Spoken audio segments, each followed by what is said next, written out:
And good evening and welcome, Warrior fans, to Southern Wells High School here just outside of Pinedo, Indiana. It's a beautiful night here at Southern Wells. I am the superintendent, Kyle Mealy. Alongside of me, as always, is the coach, John McLaughlin. Coach, we had a nice, comfortable ride up here. We were able to talk about a few things, but getting a little cooler weather, starting to get into that nice fall atmosphere. So it's a great night for football. Yeah, it's a great night. It's going to be beautiful weather. It's going to be nice and cool, a lot cooler than it's been in the last few weeks, and we're going to be back on the natural grass here after a couple weeks on our home turf, and we'll just have to make that adjustment. But it's going to be a great night. It's a beautiful night to play some high school football. It is, and Southern Wells, as we come over here, they are, I believe, 1-2. I think they got a win in their first game this year against Elwood. It was a tight game, 29-26, similar to our Greenwood Christian game we just had. And it looks like on their roster that they are pretty senior heavy. As I look through there, they've got a lot. And the other thing we noticed, we were down on the field before the game, they've got some size. Yeah, they've got some big boys down there, and they've got pretty decent numbers.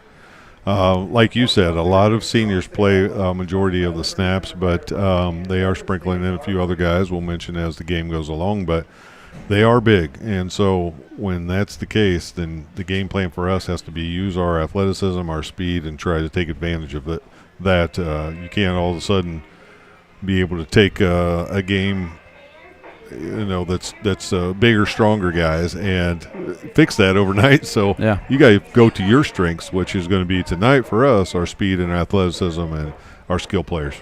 And we have to give a shout-out. Got a nice setup here tonight, and Mr. Producer Andrew Romine made his way over early and got us all set up and ready to go. So we are streaming to YouTube only tonight, just for any of you that might have been or know someone that might have gone to IHSA. But most of our viewing is on the Wes-Del Sports Network on YouTube, so we're not too concerned there. But stay with us there. And also, as always, as we've mentioned, if you haven't hit that subscribe button, hit the subscribe button.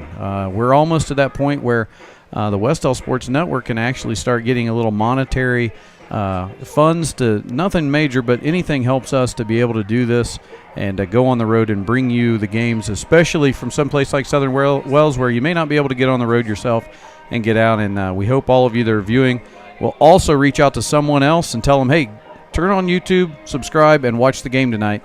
The Warriors are at Southern Wells. As Coach mentioned, here we go into Week 4, and I was able earlier to sit down and talk to head coach this week, Matt Knuckles, and did the Week 4 coaches show with him. And so we're going to give you a little bit of that here, and I hope you enjoy it. But here is Coach Knuckles with myself talking about Week 4 football at Wes-Del.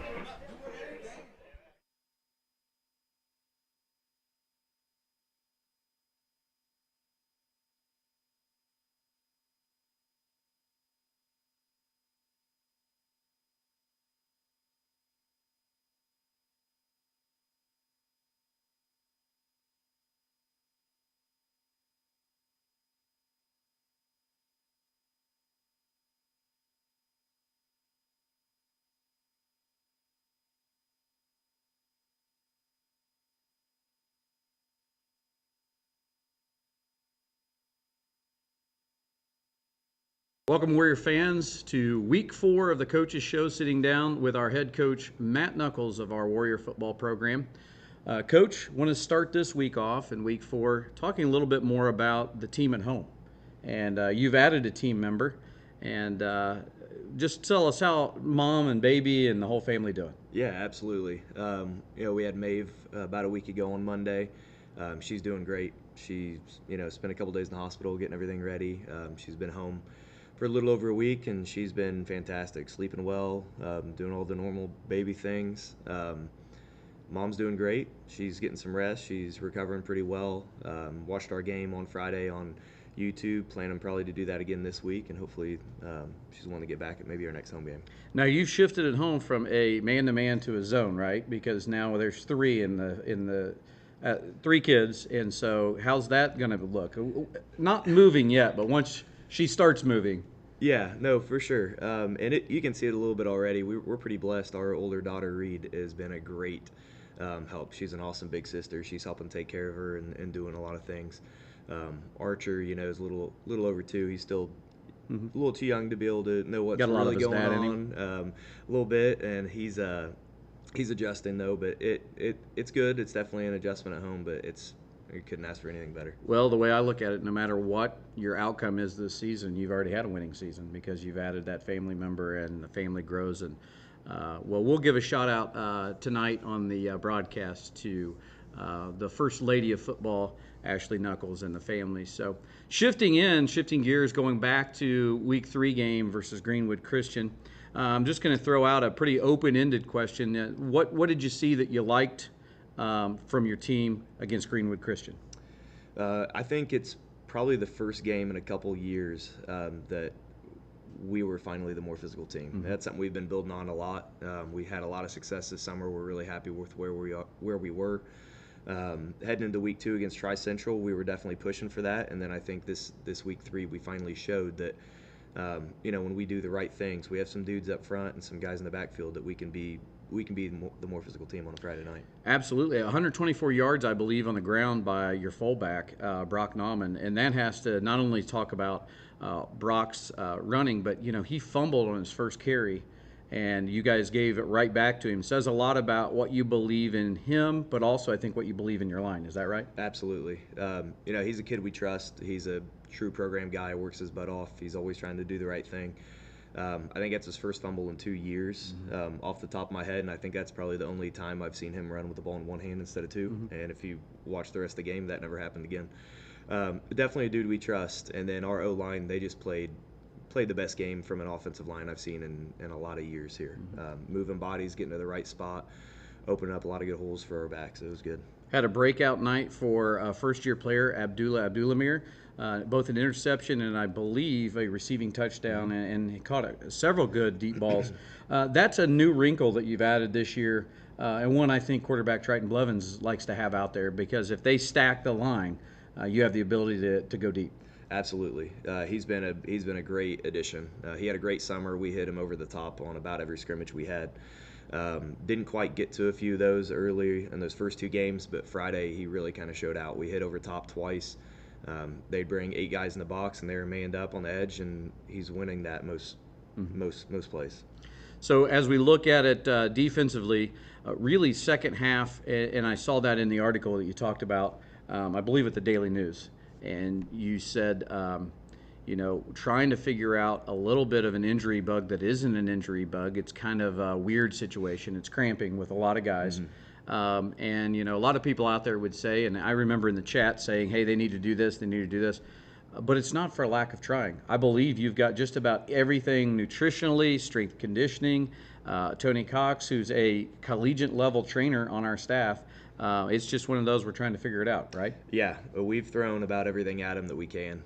Tony Cox and Brandon Van Mater, our strength coach, they've been doing a lot of good things, helping out with supplements, meal plans, hydration, some extra work, extra conditioning. Just haven't seemed to figure that out quite yet. With that, though, I got to say I was very impressed and happy with our young guys that stepped up and came in. Cam Vonderschmidt came in at quarterback, his very first rep, handed off for a touchdown, then had a really nice throw in the end zone that could have been a touchdown. Owen Long, Zach Reno came in at some wing and some linebacker spots, and we didn't really skip a beat there. So really happy about those young guys, but still got to find a way to keep our old dudes on the field. And I think that leads us into, I believe you've got some clips we're going to look at of Greenwood Christian, so we'll go ahead and take a look at those. All right, Coach, so this week I know we're going to look back at some clips with Greenwood Christian, but I think at the same time we have an ability to talk a little bit about Southern Wells. So just real quick, give us a rundown of what we're going to see tonight against Southern Wells. Yeah, Southern Wells, a pretty solid team. They're really big up front, one of the bigger teams we've played this year.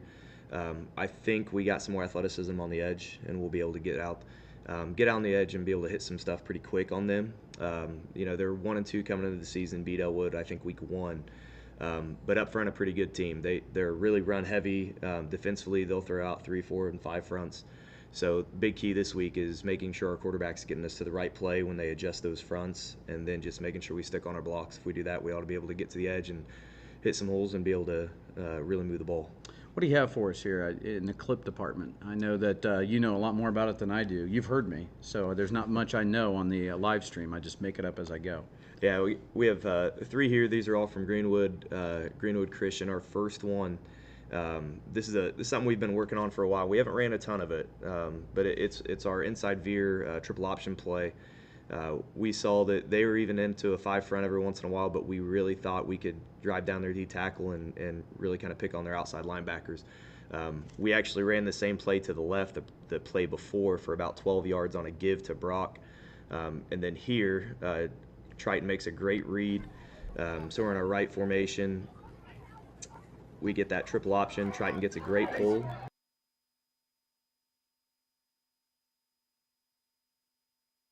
Almost fooled the great Mr. Producer on the pitch there, because it was a nice late pitch.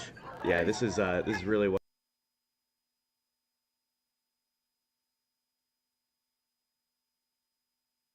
Had to be very excited about that one now.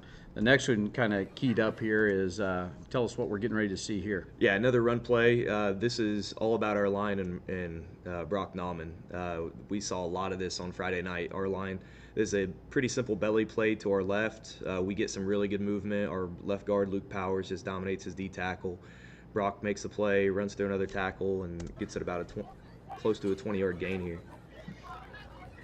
There's both hands on the ball, Coach. Yeah. This was still first quarter, later in the first quarter, so shortly after that fumble, but 2 hands on the ball, great cut. He hits that hole, he hits it pretty hard, and if you tackle him high, that's bad for you. Yes. You got to get down low on Brock. So yeah, he's a dude you got to cut down, and he's coming downhill hard. And your O line just seems to be opening more and more for him. And then, when Trey or Owen or even Mason are in there, then you've got the end around and some other options there. But O-line, really, I was really impressed with them on Friday night. And I've been impressed with them all season. They've done a great job blocking for our backs, but then even with Triton, I think he's gotten hit 3 times through 3 games, which is pretty impressive for our O-line. So final clip here. Take us through this one. This one we just had to show Dooley getting the second ball over top for on a quick fade, 36-yard touchdown. Triton puts up a very good ball. We got good timing from our line with the pocket, but the play by Abdullah was just fantastic. Went up, 2 guys on him, went up over top of one, drug another one into the end zone. This was a pretty exciting.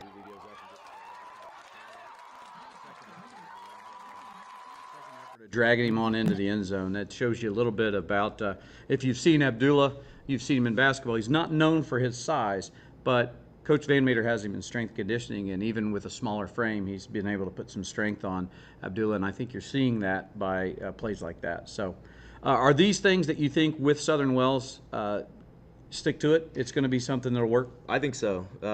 Coverage-wise, a lot of times they're going to be in either cover 2 or cover 3. When they're in that cover 3, we really think we can hit over top with our corners, or on their corners with our wide receivers. And then they'll change their front up between a 3-5 and a 6. We have different things that we have planned for each of those fronts, and it's just about making sure that we get the right call in against those fronts and our quarterback gets to the right check. Well, we're excited to see it tonight. We're at Southern Wells, and we're excited to watch our Warriors in action. I have a good feeling about this one, Coach. But I want to say thanks for sitting down with us. All right, Warrior fans, family, and sorry about a little bit of delay there, but Mr. Producer is being pulled in multiple directions tonight, Coach. So, he's having to do everything. He's doing a little bit of everything. He's trying to help the. We're having a little bit of trouble with the coaches setup. If you we're going to take you inside inside of how the what am I trying to say? How it's made. Inner workings here. But anyway, the folks at home, our team carries their own equipment, video equipment. Obviously, they watch back, and when they go back into the sorry, it's a little noisy here in Southern Wells, but you're picking some of that up. But anyway, our team has their own videography that they watch when they go back and they're having trouble with that. So Mr. Romine's the tech guy, and he is working with them. So we're trying to do dual work here, and Coach and I are just staying out of it because it's beyond our pay grade. Well, yeah, and traded very often, but poor guy is getting pulled in all kinds of directions. He doesn't get as frustrated as I do. No, he does not. No matter how frustrated he gets, he will never get that frustrated. Well, back to football. Here we go. We're getting ready to have the coin flip to see who will elect to either receive or kick. And just a reminder, if you're just tuning in, we're here at Southern Wells High School. a beautiful facility here. They've been very hospitable tonight, and our teams are getting ready, doing a handshake out there and getting ready to do the coin flip. But tonight, there's a lot for both these teams. Again, Southern Wells coming in 1-2. They had their win first week against Elwood in a thriller of a game, 29-26, and then your Warriors come in 0-3 after first week at Alexandria, and then second week versus Tri-Central, and then the heartbreaker last week against Greenwood Christian, 29-26, where the Warriors led all game until the final, just about final 9 minutes of the game. They were up 26-14, and injury bug was back in play with the cramping. Trey Adams had a little bit of that. Jonah Whitworth had a little bit of that. I think even there was some time where Abdullah had a little bit. But, looking back at last Friday, we had a lot of things that went right. Abdullah with the early interception, and we had the deep score on that. Brock Nauman with 154 yards on the ground. Even though losing at the fullback position, even though losing our tailback in Adams most of the second half, Brock's still carrying the load. So there were a lot of good things that we talked about there with Coach Knuckles at the beginning, and a lot of things to look at. But there is some size here with the Southern Wells team, Coach, and we talked about that. But really, you just counter that and hope we try to counter that with a little speed and athleticism on our side. Yeah, you're going to want to see our skill players get into open spaces. That's the thing that we're probably going to try to look for as much as possible. We'll try the stuff. I think we'll try just about everything. A little bit of our misdirection, and I think we'll open it up and see what Coach Hansen has in the playbook tonight. But you're going to try things, and early in the game it's going to be a feeling out process to kind of see how everything works. It looks like we will receive it first, so we're going to go right on offense. Southern Wells will be kicking off to Wes-Del. And we hope you're all enjoying your time there back at home as your live stream. Once again, hit the subscribe button, and if you haven't already, and call a couple other people to tune in. You're watching Wes-Del Varsity Football here on the Wes-Del Sports Network. We're getting ready to kick off. Southern Wells at home. It is their homecoming, and they are kicking off. And deep will be, I believe, Trey Adams and Corbin Price. Yes. And here's the kick. And kick is away, and it looks like it's going to be. That's a freshman, Albach. Trey Adams. He bobbles it. Now he tucks it in, trying to look for a hole. And he is gobbled up there at about the 20, I'm going to put it at the 24-yard line. And the Warriors will start 1st and 10, just about, if I'm not wrong here. Yeah, you're right, about the 24-yard line. That was a freshman, 6'5" freshman that just kicked that. That's a good freshman to have in your program, yeah. 205 and 6'5". That'll bode well for your basketball program, too. I would think so. So here we go in the wing formation. Triton Blevins, quarterback, will go under center. First snap for the Warriors. Trey's in motion. There's a fumble. It's a fumble. The ball is down, and now that may be a safety. Let's see. That could be a safety, and no, they don't have him there. It looks like he's at the maybe the 10-yard line. Yeah, it's a little deceiving here, I guess, where the ball was from our angle, but that didn't go the way we wanted it to. No, and I think 41 for them. Owen King had that one sniffed out. That was on the scouting report. Yeah, the outside linebacker, Owen King, was on top of that one for Southern Wells. So didn't quite work the way they wanted it to. It's going to be second down and quite a lot here. Well over 20 yards here for the Warriors. So see what they do here, if they're going to go to a run again or a pass. And they're big up front, so a little bit of trouble here. That's a handoff to Brock, and he's met right at the line. Yeah. No gain. He's eaten up quite quickly right there. Third down, so the defense right now for Southern Wells is very aggressive in stopping the run. They've obviously scouted the wing option, and they've sniffed out both plays, Coach. Well, and I think what you were going to see is us trying to get to the outside of that, make those guys have to move a little bit on that first play, but obviously we didn't execute very well. They did have it sniffed out, but we didn't execute the play either. So here's a big, long third and long. Adams in motion. He's out. It's a little pass to screen Abdullah. play. He's going to need a block. He gets to the outside, and he's taken out of bounds. And that's number 11, Gerhardt, with the tackle. Abdullah looking for a little extracurricular there, but I think that's just football. He's got to understand that's the way it goes. And that's going to bring up a 4th and it looks like about 15. Yeah. So the Warriors in bad field position here after the big loss are going to punt. Corbin Price has got to want to try to get this one out of bounds, I would think. Try to get it to the 50 if he can. Looks like they have Gerhardt and Woodward back. And that is not going to do it. It goes out of bounds, all right. That went out of bounds, but it's going to be about the 30-yard line, I believe. Yeah, that's not.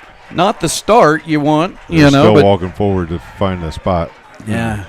I don't know that that's the correct one, but I've never been one to agree with any of their calls. It looks like there might be a flag on the play, though. Well, you hope this isn't, if you're a Southern Wells fan, you hope this isn't on Southern Wells. That would be a costly one. Holding. It's holding. It's going to be on the Warriors. That's going to be declined. Yeah, unless it's after. Well, we'll see what they do. If it's after the kick, which I wouldn't think it would matter. After the change of possession, if they get the. Probably going to decline it and just take the spot of the play, I would guess. Because I don't want to give us a chance to re-kick that. And they're talking about it at length. He's got options. Yeah, he's explaining his options. Yeah, and I think he just told them that they're going to possibly decline that. What were they? Holding.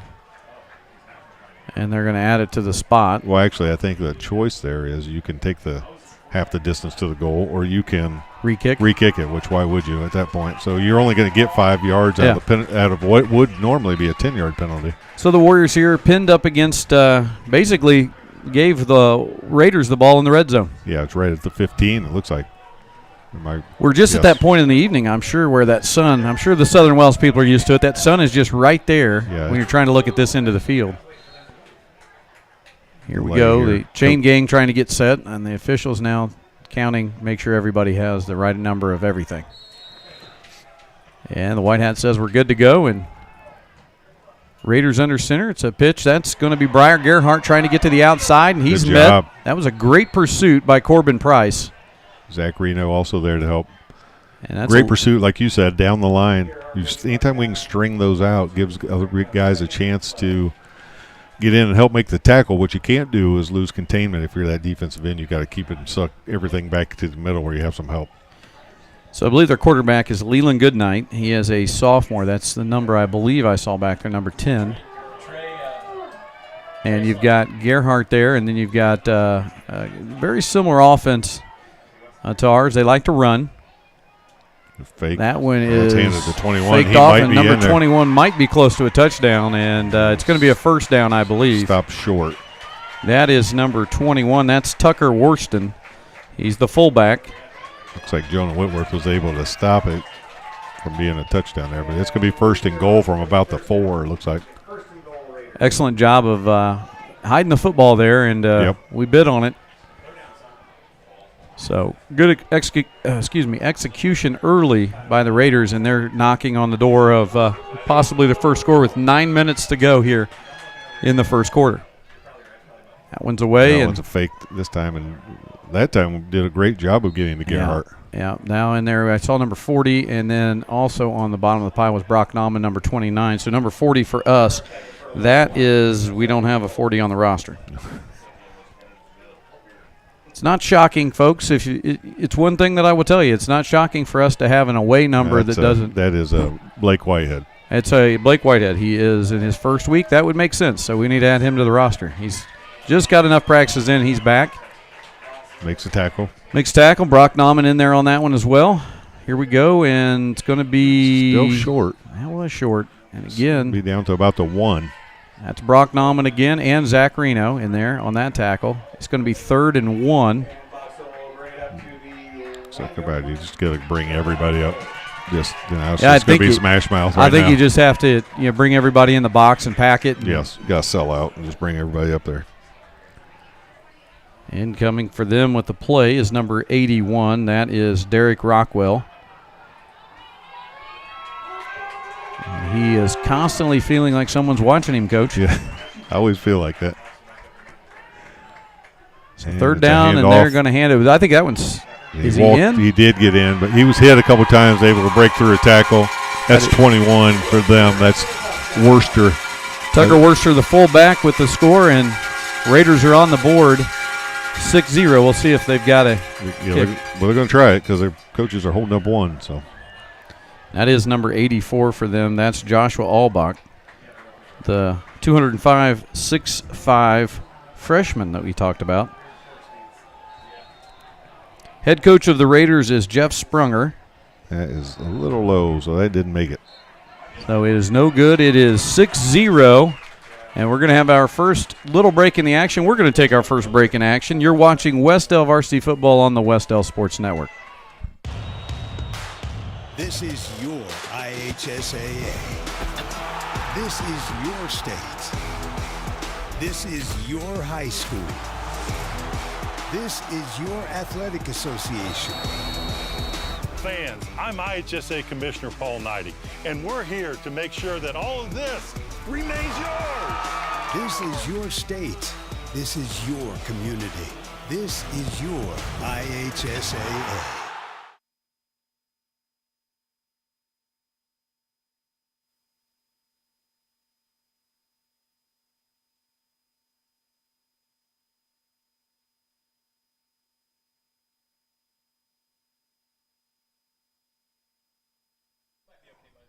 Yeah.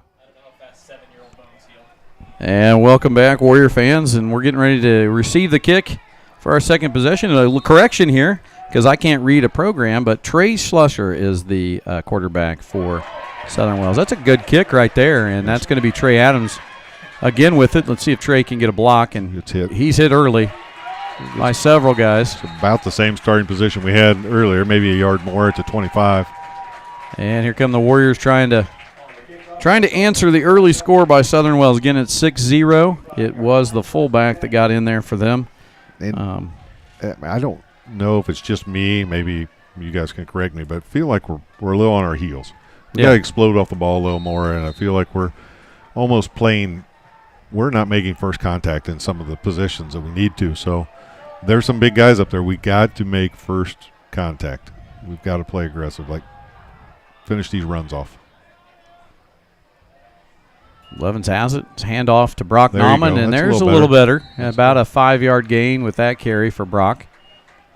We talked about it with Coach Knuckles at the beginning of the broadcast in his interview, but we want to give a shout-out to the First Lady of Warrior Football, Ashley Knuckles, and their new daughter, and I'm going to say Maeve.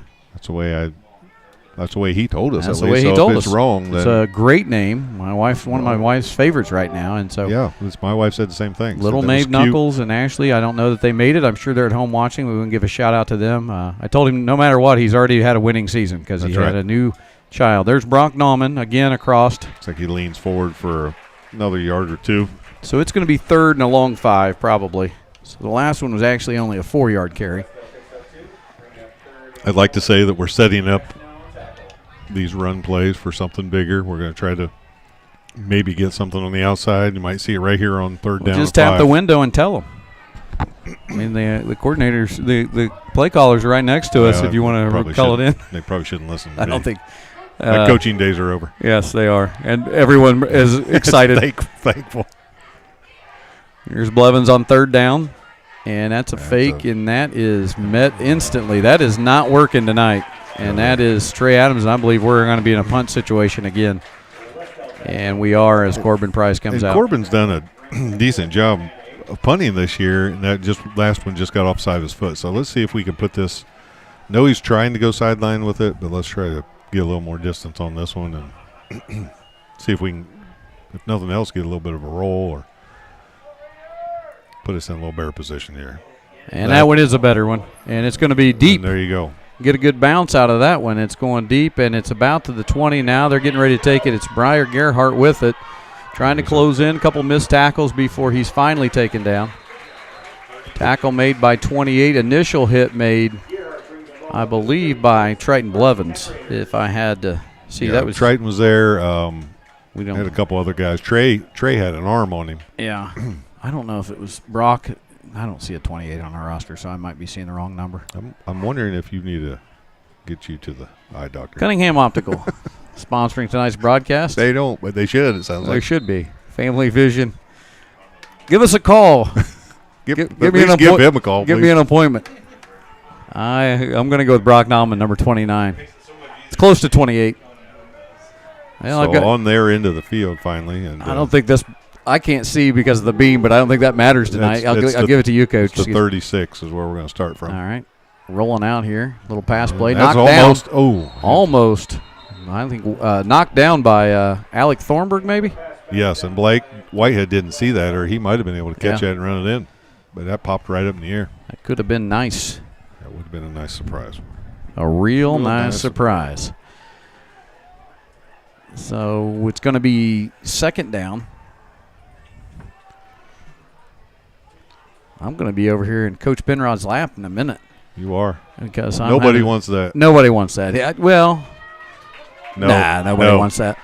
I know what you were going to say.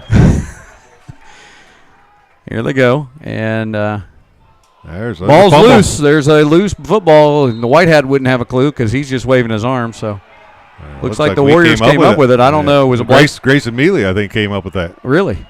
I'm pretty sure that's your son. So Yeah, well, he is my son, but I didn't you're know. having trouble with numbers I am. tonight. But I'm pretty sure that's who came up with it. Okay. Not sure who made initial contact, but nevertheless, Warrior ball in great field position here. Going to take over at it looks like the 35. And this is a nice swing of events here, and we'll see what happens, see if we can get this offense going. But I can tell you one thing. They have scouted the handoff to Trey. Yeah, they've got somebody on Trey. So we're going to have to look at digging deeper into the playbook, I think, a little bit on this one. Got two to the right and one wide out left. And it is going to be Here a pass comes our play. They're going to go deep here. He's got Trey open. He's got and Trey. he's And gonna there go. it is. That's a touchdown for Trey Adams. Man, it's a nice pass. Blevins Nice play. to Adams for 6, and the Warriors answer. Chad was a crossing pattern there. Mason Davis came across, took a defender with him. So the only person that was left with Trey was not able to get there quick enough and recover. So nice pass, but it had to be on target to make that happen and try and put it right there in Trey's arm. So just goes to show you when we can keep Trey on the field, boy, it sure makes our offense a little bit different. It sure does. And So Corbin Price in the kick here. let's see if Corbin can put one through and give us a lead. Kicking has not been our strong suit. However, He looks like he finally got one this year. I think he got one. There we go. That's the first one of the year.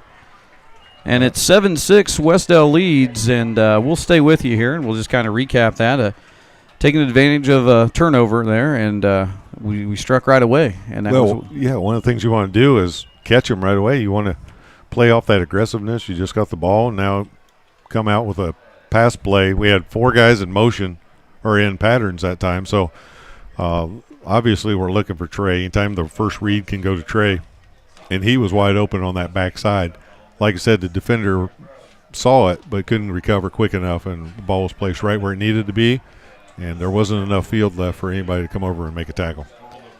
and just like that, it's a new ball game. It's 7-6. Warriors with a lead, and But that's what we've talked about. It's not probably going to be smash mouth for us a whole lot. Yes, those plays will set up the other ones, but you Yes. get them sucking in a little bit in the back row, and then you can take advantage of that because we're going to have to use our speed. We're going to have to use our skill players. it is this is honestly one of my favorite settings for football because, you've got nothing really around, and you're out here, and it looks good, and Yeah, I've always said that. Of course, I started my teaching career here, so I'm a little biased. So that one kicked off, and Gerhardt. that's Gerhardt again. He Uh-oh. breaks a tackle. He's still He's got still room. got room, and he's finally going to be met and taken down. Maybe. Finally taken down by Triton Blevins. That's Cam Bonderschmidt. Or sorry, Cam Vonderschmidt, number 12. So a good return, but Coach mentioned that as we talked to him earlier this week that Gerhardt is an athlete, and that's one that they've got to worry about. He does a little bit of everything. I want to say he might have been the quarterback previously in previous seasons. And Yeah, we're getting that. Okay, yes. yeah, I think so. I remember that. And he has moved now to basically I'd call him the utility player of football for them. He plays just about any athletic position He's they need. a little bit like Trey is for us. We Yeah. better know where he's at all the time. And there's a run right up the middle on that fake. And that was number 30, I want to say 38 maybe, Case Boxell. Yeah, Looks like it. that's a name, familiar name from the area. And that's you see some of those running backs, it's the one spot where you don't have to be oversized. If you're a strong runner and you can stay low and get good running forward just like he did on that play. It doesn't really matter how big you are as long as you can push forward, and he did a nice job of that. Sometimes those guys are hard to find. Second and about 3 here, and Gets here's it another again. carry. He's got a first down before he's finally tackled by Grayson Mealy, number 54, and number 23, Jonah Whitworth. Able to pick up the first down. It's Boxell, and I tell you what, he is – look at that guy. He has got some short, strong legs. I mean, compact. He is a compact, strong little guy, so probably hard to tackle. Yep. You want to stay low. Low man wins, and it's hard to get low when the ball's already down there. So did a decent job, but he's nice. Two nice runs in a row. 1st and 10, and you get this idea that both teams like to play this run style and smash mouth football, and it's kind of fun to watch. Ball's on the floor. It was, on the ground, fumbled, but then he picked it up and went forward. That is Slusher. Still able to pick up after that. Slusher, about 3. Slusher, another well-known Wells County, Southern Wells name. It's been around. I'd say 2nd and 7 there.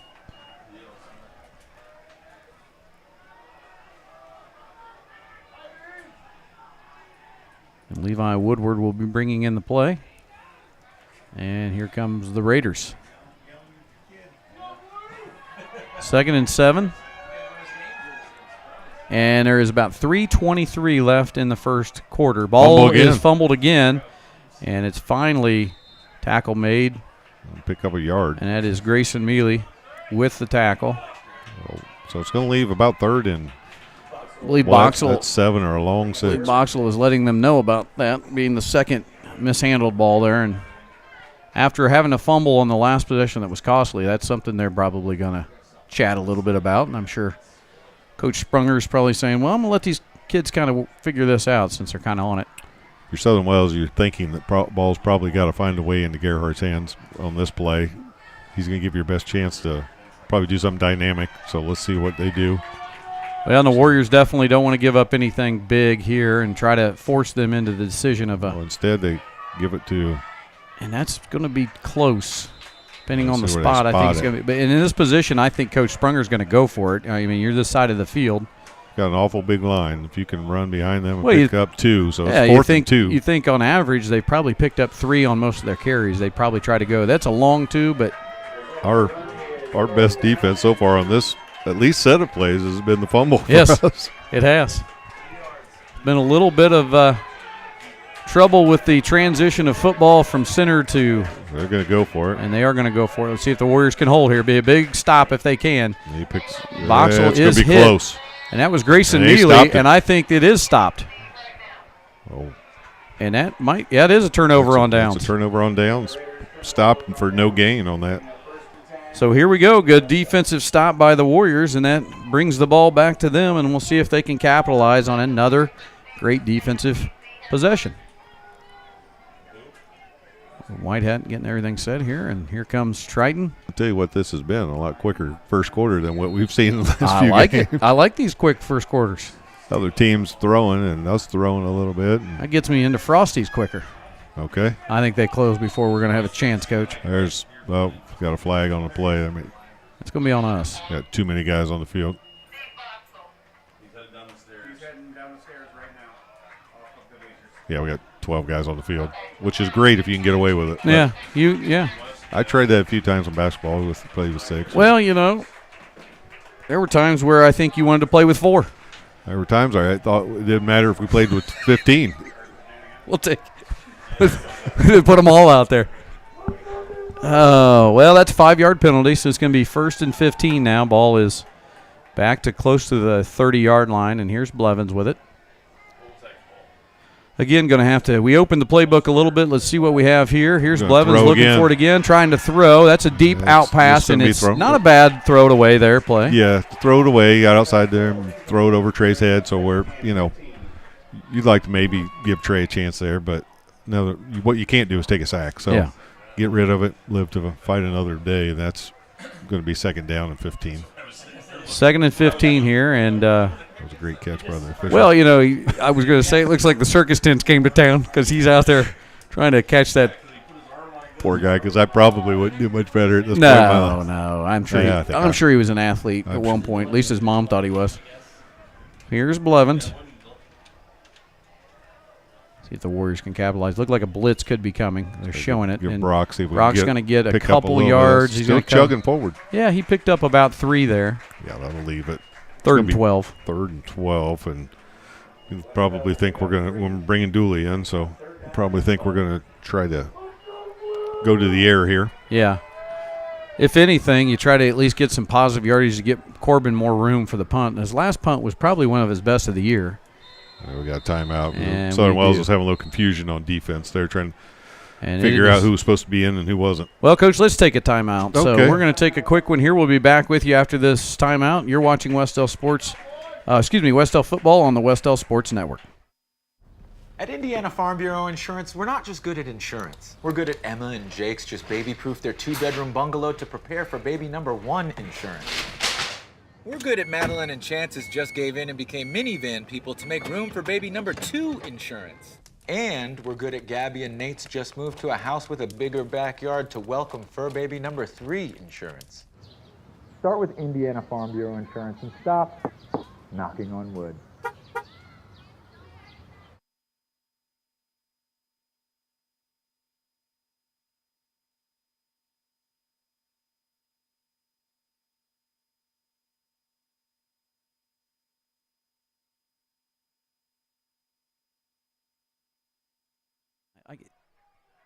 Just keep your hands off of it. Wes-Del football.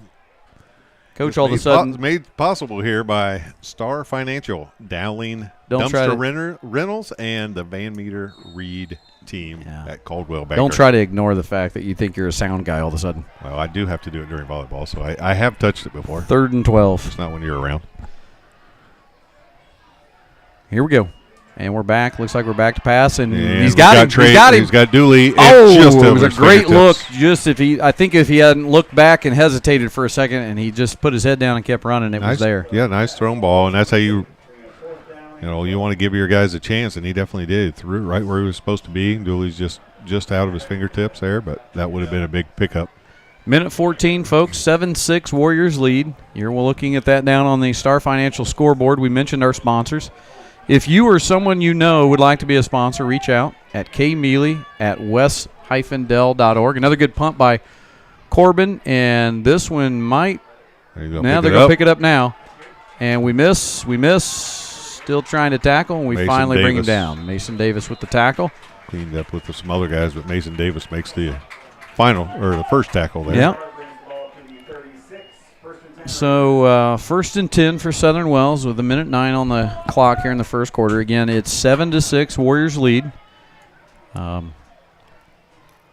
really, it's Southern Wells is probably had a chat about that transition of football from center to quarterback and trying to clean that up on this possession. Again,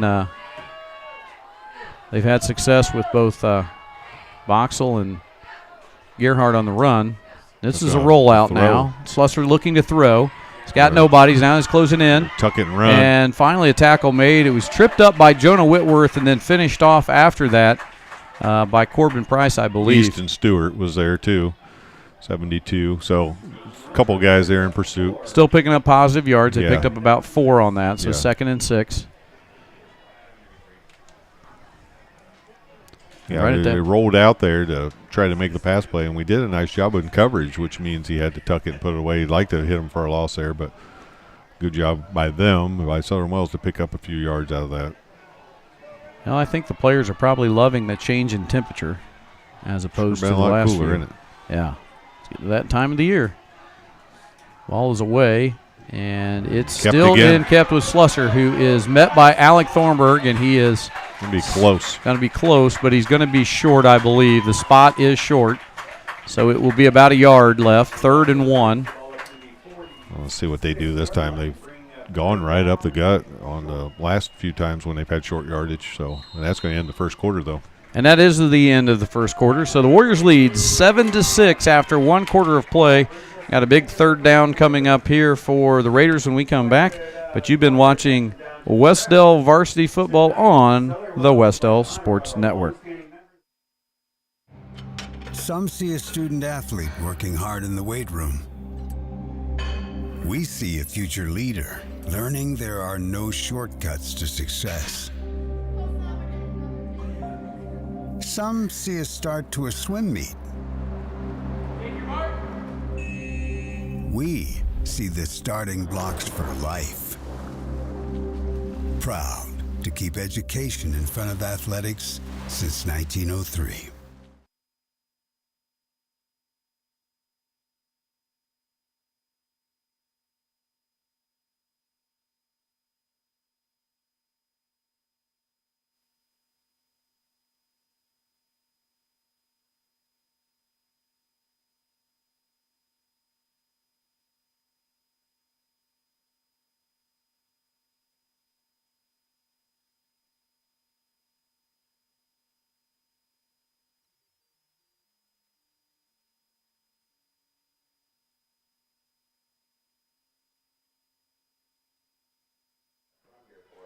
And we're back here now. This is a big 3rd and 1 for the Raiders.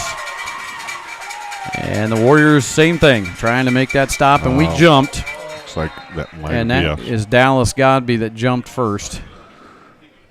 You can kind of understand that because you want to get off the ball so quick when you're undersized, and I think Dallas is trying to shoot that gap. So I'm not terribly upset with that one. No. That's just trying to make an aggressive play.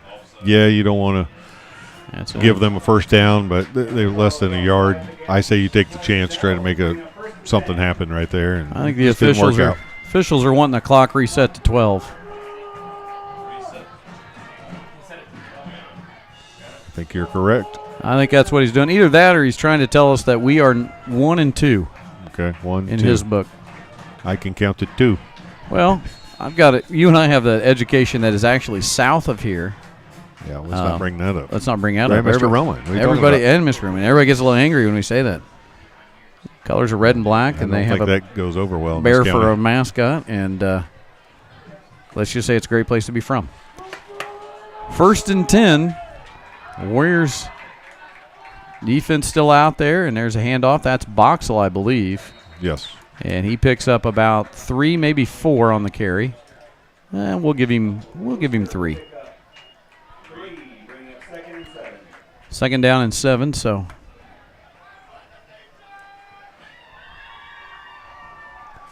a decent crowd there for the Warriors. It's a little bit of a longer drive for folks. Late arriving Frosty's crowd. Yes.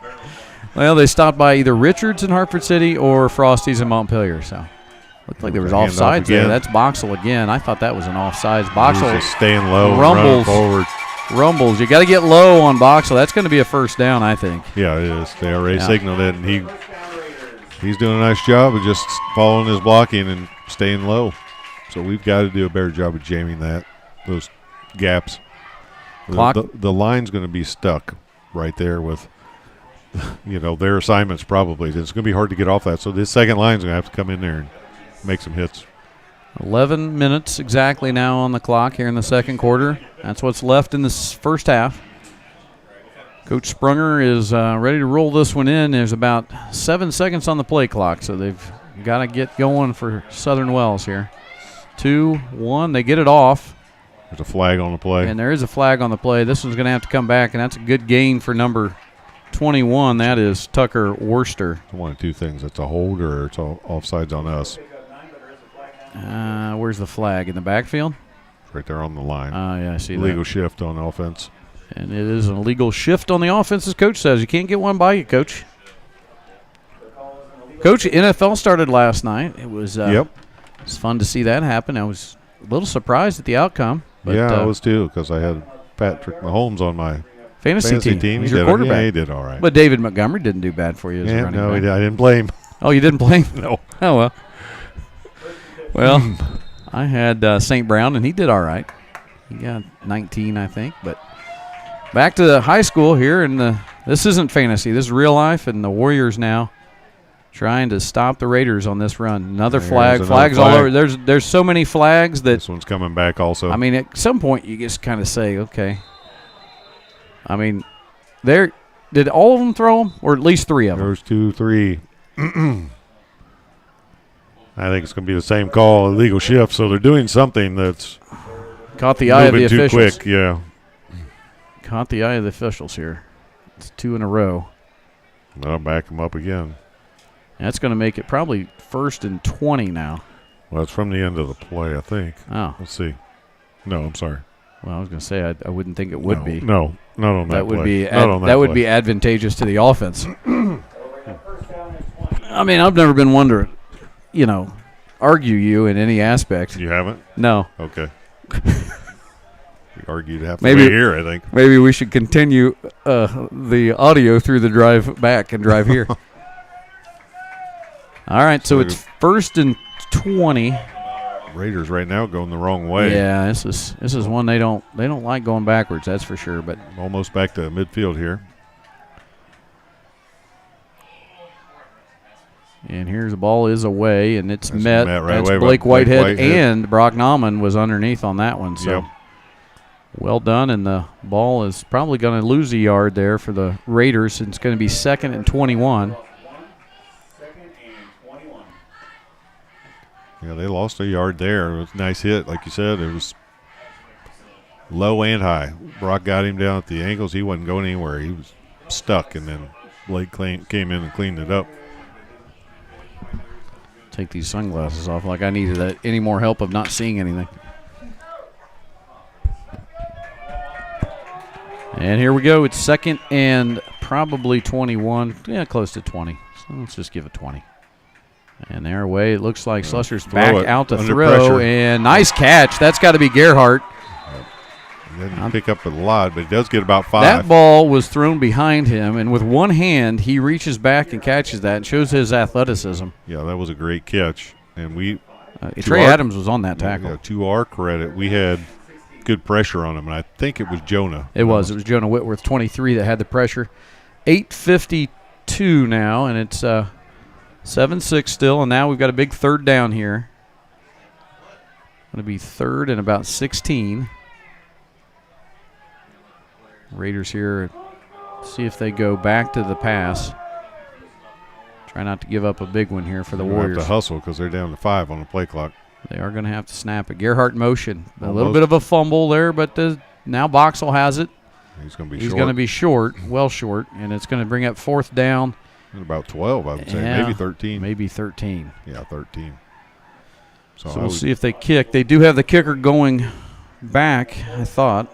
Looks like it. Well, no, that's yeah, that's 81. That's Rockwell. And we'll see. Don't ever want to get caught on a fake here. Would think too And much. that one almost mishandled, but he was able to pick it up. This is going to be, I don't know what we're going to let Trey's that just one. going to let it go. It was a little in front of him, so take a chance of running up and picking that up and fumbling. Maybe just best served to let it stop and pick it up start from there. So it'll be at the 10-yard line. 10-yard line, 7:52 to go. Warriors have a 1-point lead, 7-6 here at Southern Wells. Again, it's their homecoming, so sure they'll have some halftime festivities. But, Coach, speaking of halftime, you were able to sit down once again for those dynamic interviews that you conduct.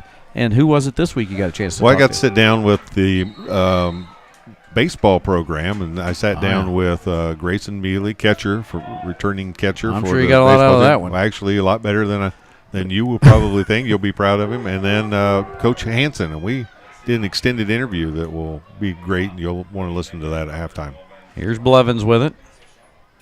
And that one is handed off, and that is Still running. That's Blake Whitehead. Blake Whitehead running. Blake Whitehead carries it down to about almost a 1st down on his first carry of the season. Be 2nd and about 1. 2nd and 1, Short. and that's a new wrinkle. We have, again, Whitehead just getting eligible on his practices. He had to get 10 practices in before he was able to play, and Whitehead a new feature on both offense and defense. So a nice run there for his run first there carry for his of the first year. carry, absolutely.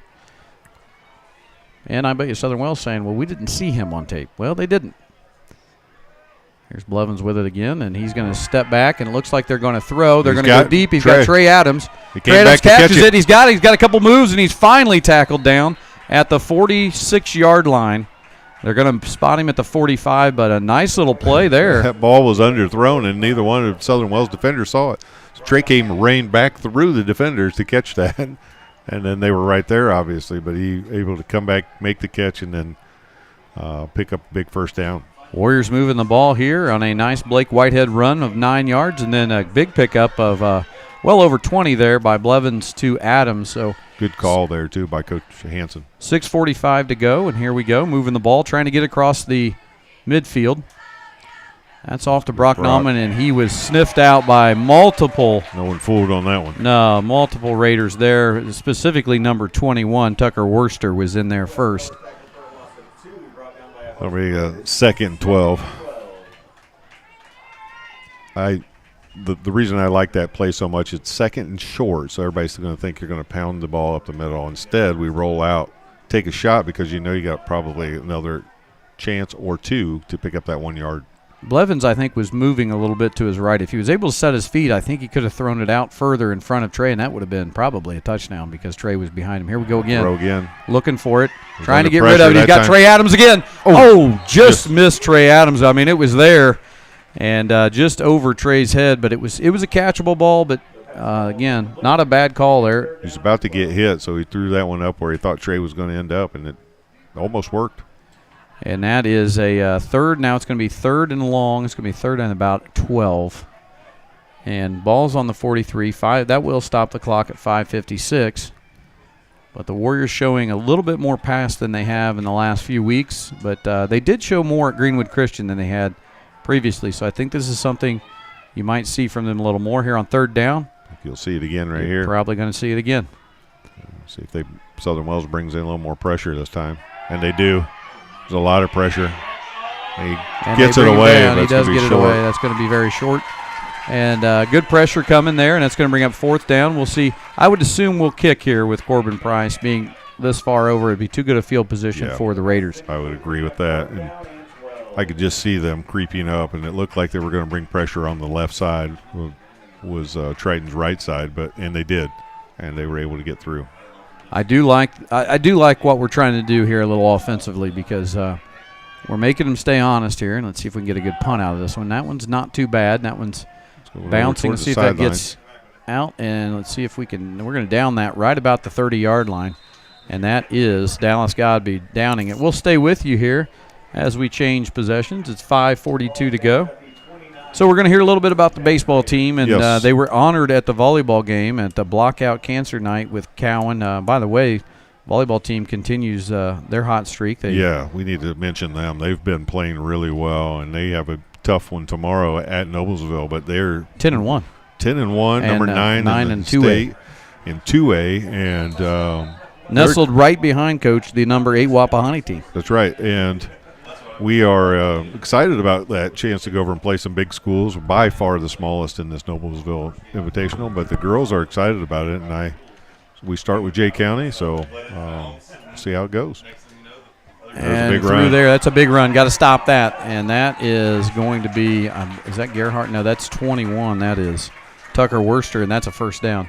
As we talk about the volleyball team, a lot of them weren't able to make the trip because they've got to leave so early. And specifically, Coach, I want to give a shout-out because I know you probably won't, but I will, to your daughter Rachel, who I know is watching. So, Rachel. Yeah, she's watching. They all wanted to come, but well, you got to leave it that early in the morning. Yeah, you got to do the right thing. They need to get their rest, and we wish them nothing but the best at Noblesville. So 1st and 10, and here they go trying to move the ball a little bit more, and that one kind of sniffed out. And pickup of about, we're going to see where they spot it. It's like 3. You had your inside linebackers in on that one. Dallas Godby on the line was in on the tackle with Nauman, and I believe Mealy was in with that one. So, we're bending a little bit, but, still got that lead right now. Yeah.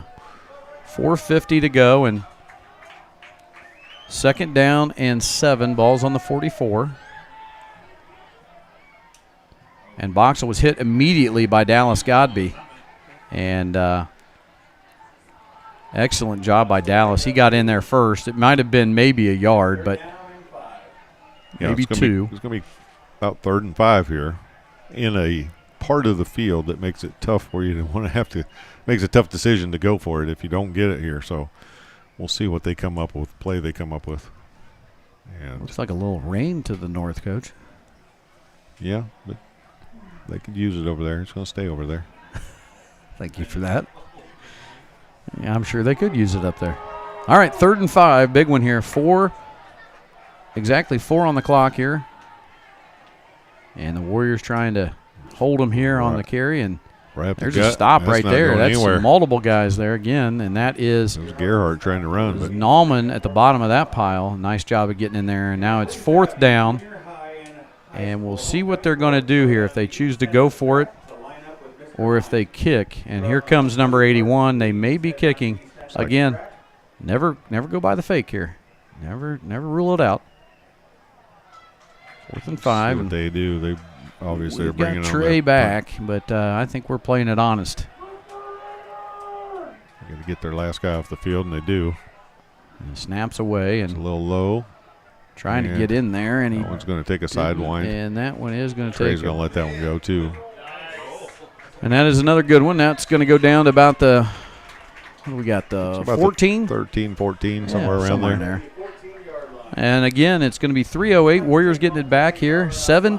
It's going to be 1st and 10 on the 14-yard line. So a couple other things that have happened this week. I know girls golf lost a tough one last night.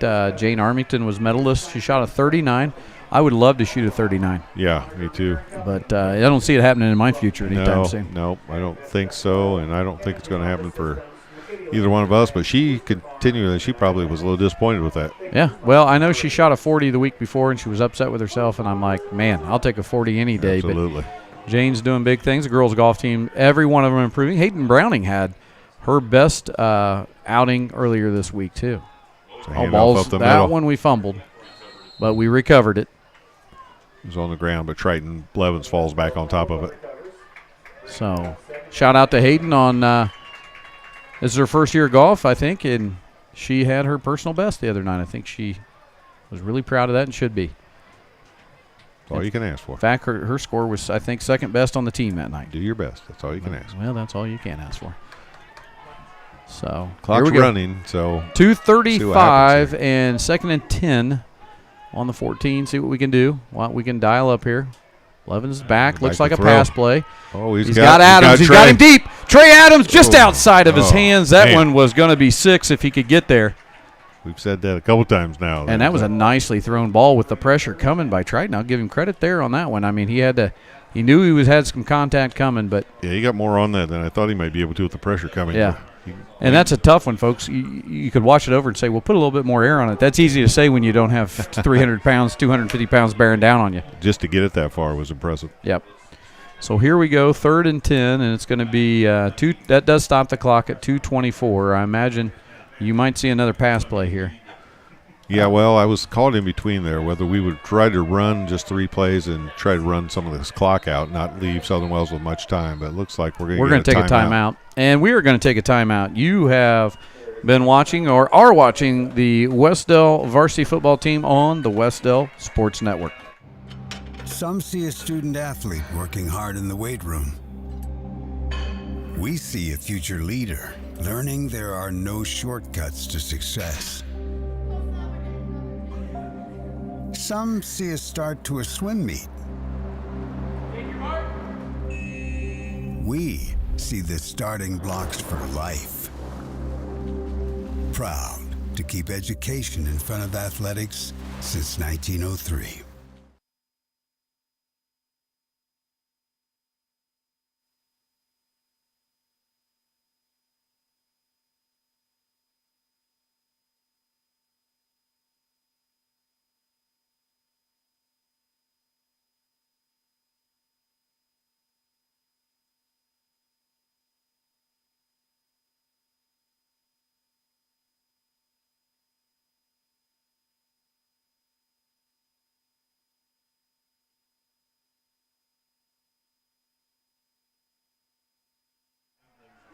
We're back here, and 2:24, 3rd and 10, Coach. And we took a timeout. Let's see what we draw up here.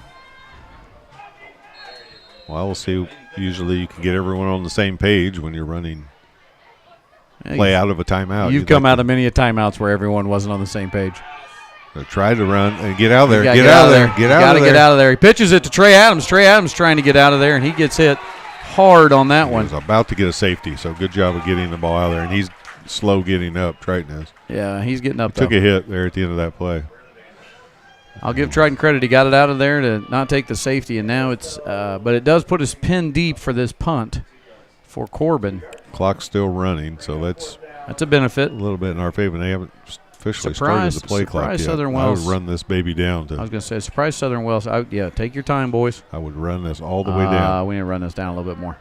Ooh, I don't like Take your time. Kick that one out of boy. there. A good low kick. Got to get some.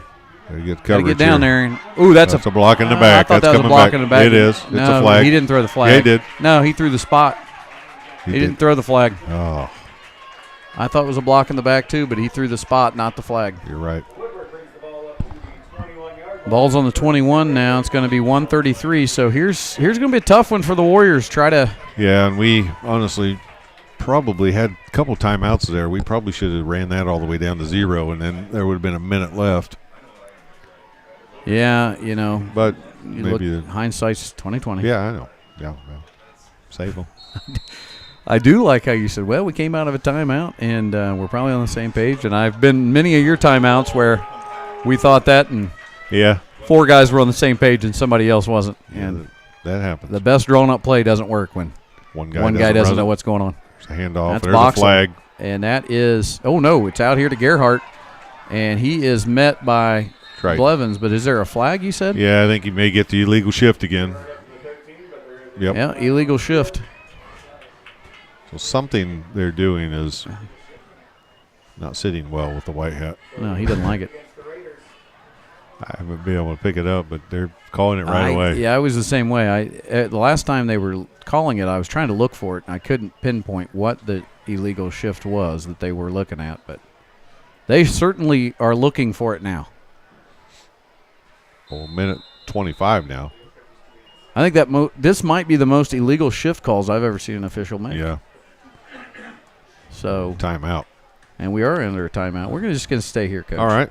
We just took a timeout before, so I think Southern Wells took that timeout. Southern Wells, and I think, we got 1:25 left on the clock. And again, this is a tough position for both the Warriors, but also with 1:25 to go, it's kind of a tough one for the Raiders. You see what you can do. You're on the 21, try to figure things out. But Well, somebody's going in the halftime with momentum. yeah, Is what you know here. Somebody's Little either mo gonna- on your side. Somebody's going to get a stop, or they're going to score and go in with some momentum. So, if you're a Warrior fan, you're hoping that we can get a big stop here. That definitely helps to back them up an extra 5 yards. I do agree with you. I think maybe if we had it back on the punt time, because we snapped that at about 30 on the play clock. Yeah. We could have ran that down a little longer, but the other thing you've got there is, would we have stayed home the whole time and nobody jumped? Well, yeah. I mean, there's You never know. Oh, here we go. Back at it. And it is going to be first down here, and the handoff up the gut. handoff is up the gut. He's met by several. Maybe back to the no, Yeah. just short of the initial line of Let's scrimmage. see here. We got Nallman was in on that one, so we're going to be almost under a minute by the time this one gets rolling. That was Boxwell again on the carry. It's going to be 2nd and 13. Yeah, not quite as good a spot as I thought they were going to initially give them. No, so that worked out better. I'll give the Southern Wells fans this one. That was a terrible spot. I mean, initially they were way up, but I thought it was going to be closer to well, the I initial felt line like of scrimmage. there's been very few times Boxell didn't gain. Are we going to get this one off? Are they going to get this one off? Yeah, they're going to get there. I hate to quick. see this. They got to rush. This is going to be close. And they do Oh, just get it off. And here comes comes pressure from behind from Pressure is Whitworth. coming from behind, and then And they get that one tackle. away. But Corbin Price So they pick up is there, and about 5, but that was a good job of reading that. Good pressure from Jonah. we got a timeout now, I think, with Southern Wells. Is that their last one? That may be their last time out. So we'll stay with you. We got 27.9 left, and it's going to be about 3rd and, what do you say, long 9, maybe Yeah. 8? 3rd and 9, we'll say. Yeah. So 27 seconds to go. This could be a big play. So what do you got going on this weekend? Well, I've got to go to a wedding. Yeah, okay. And I that's know all you- that needs. you- I think that's all we'll say I about know that. you love weddings. Yeah, I love them a lot. So I've got to go to a wedding. And then on Sunday, Yeah. we have a celebration for somebody we haven't talked about, board member Steve Dowling, who resigned this year after 27 years of service to the Wes-Del Community Schools. He has a little celebration. So if you're watching and you didn't know about it, it is at his son Trent Dowling's home there from 3 to 5, and it is kind of like an open house. You can come and go and come out and celebrate 27 years of service to the Board of Trustees by Steve Dowling, and he's done a lot for the school. So here we go. 3rd and 8, 27 seconds to go. See what they have in the playbook here. Oh, they ran into each other, but they're going to come out play. and pass. Good coverage. Good coverage right there. Nice Oh, tackle, nice and a tackle. great Powers. job by Luke Powers. Good tackle. Stayed in by pursuit. Powers. Now the clock is running, and it's going to be 4th down. It's going to be a tough one. It's They're under. going to try to get a field goal off, but they don't have any timeouts They left. don't have any timeouts. It's going to get down to 10. We'll see if they can make this happen. And they can't clock it. They cannot. They're down to 6. And we got a flag. Let's see if it's on them. I think it might be. If that's a flag on them, it's going to be 2 seconds. So, Coach. Too many men on the field. Yep. Yeah. Too many men on the field there, so they couldn't get the last guy off in time. They almost tried to fool him and So just that's go going to give line them up. 5 more onto this? And will the clock start as soon as they spot the ball, or does it stay dead? I don't know the rule on this. We'll see.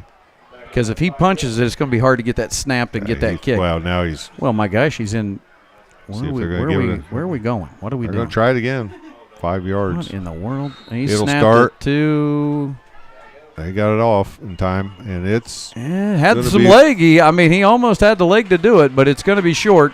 And that's how the first half's going to end. 7-6. Warriors clinging to that 1-point lead. Now a chance to go talk it over for both teams.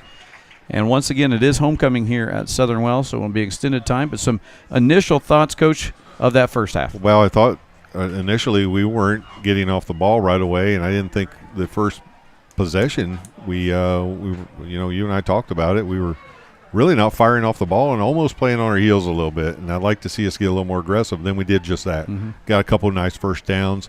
Things started happening. Got some plays out on the outside to our skill players, and we're able to take advantage of that. So all of that factors in, and we factored in our first extra point, which is Been huge. huge because we have a 1-point lead now going into halftime.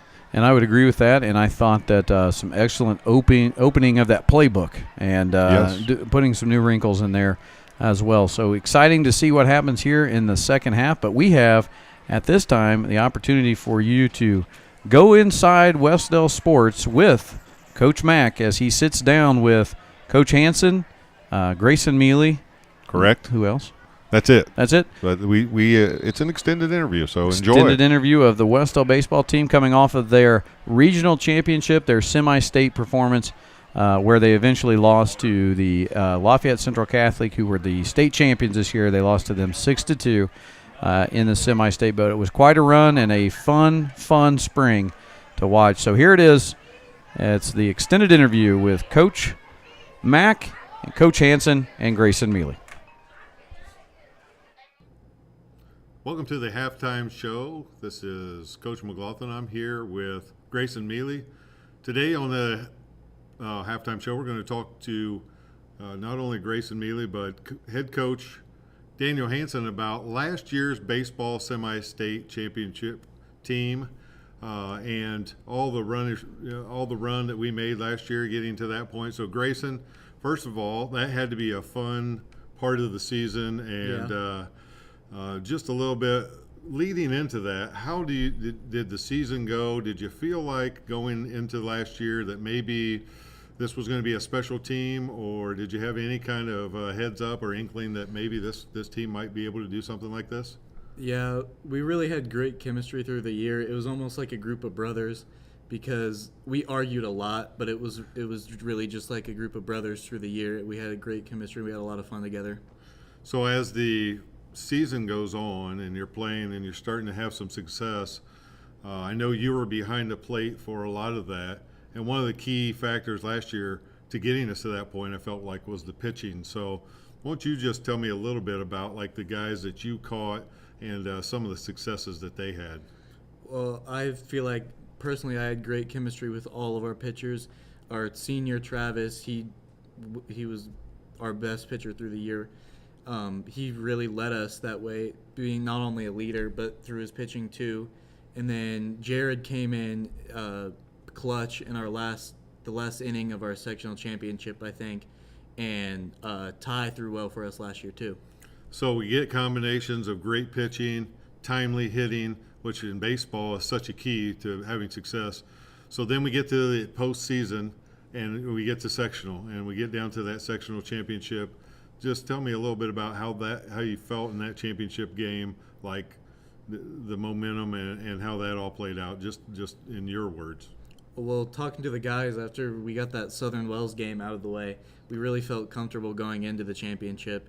And then we fought it out through the whole game. And then the last inning, obviously, Travis hit the home run, the game-winning home run it ended up being. Yeah, I think that ball might still be going. Yeah.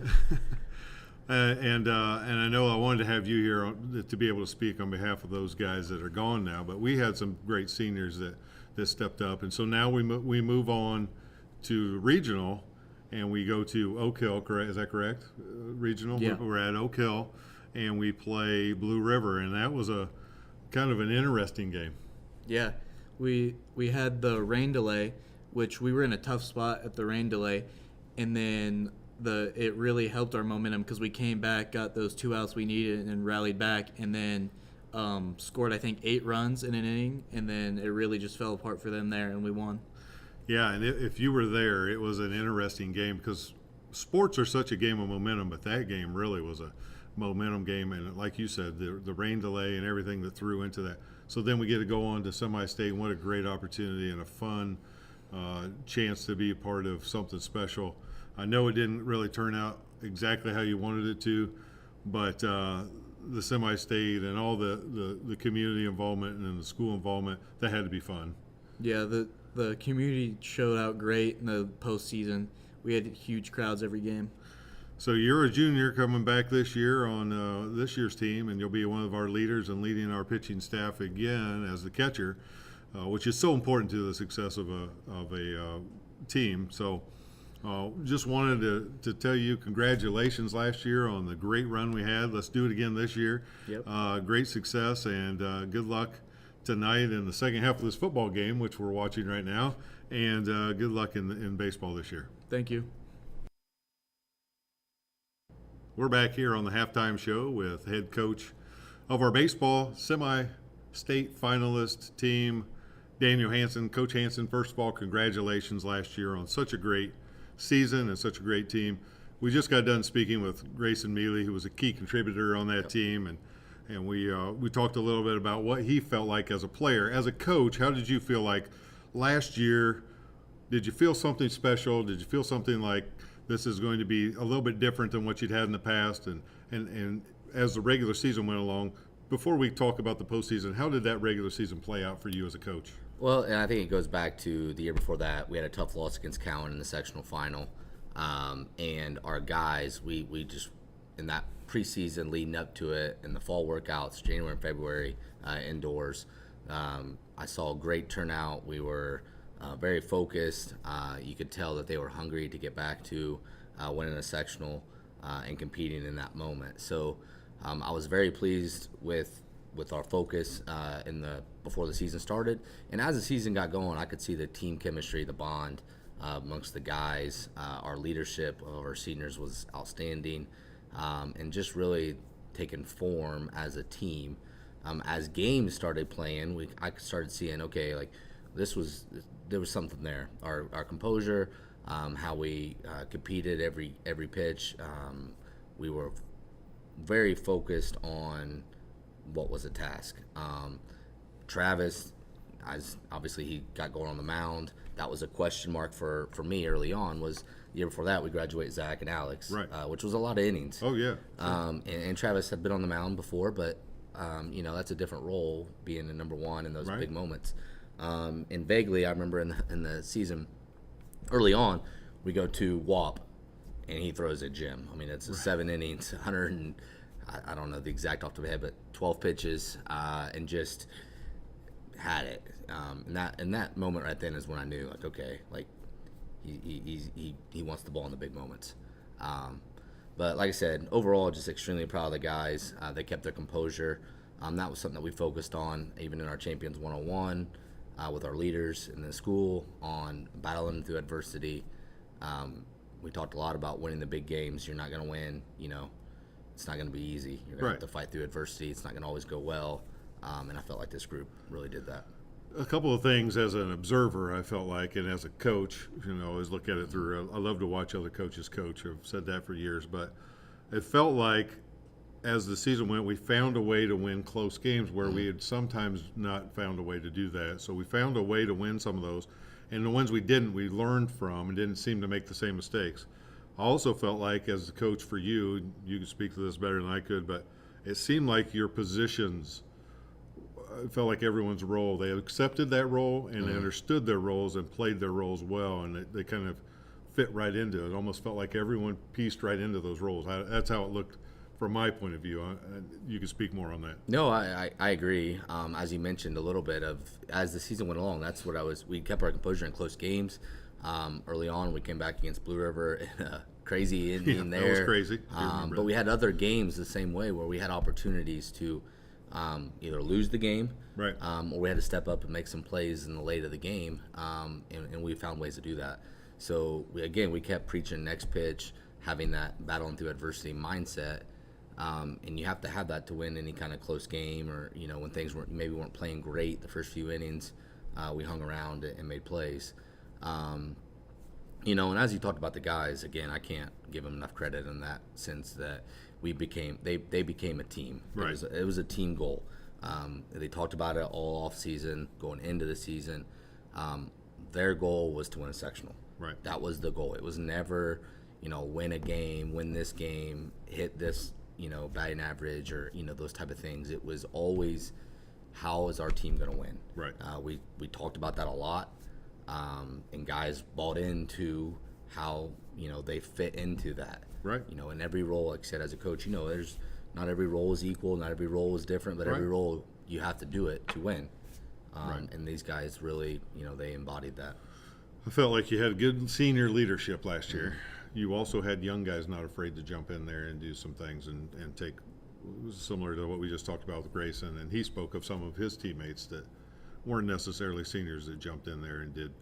I know you were really proud of that senior group last year, and I'd like to give you just a second to talk about them. Then we'll talk about that postseason run. Yeah, I can't say enough about those three. Like I said, Travis, Bunch, Dawson Bookout, and Connor Smith. All three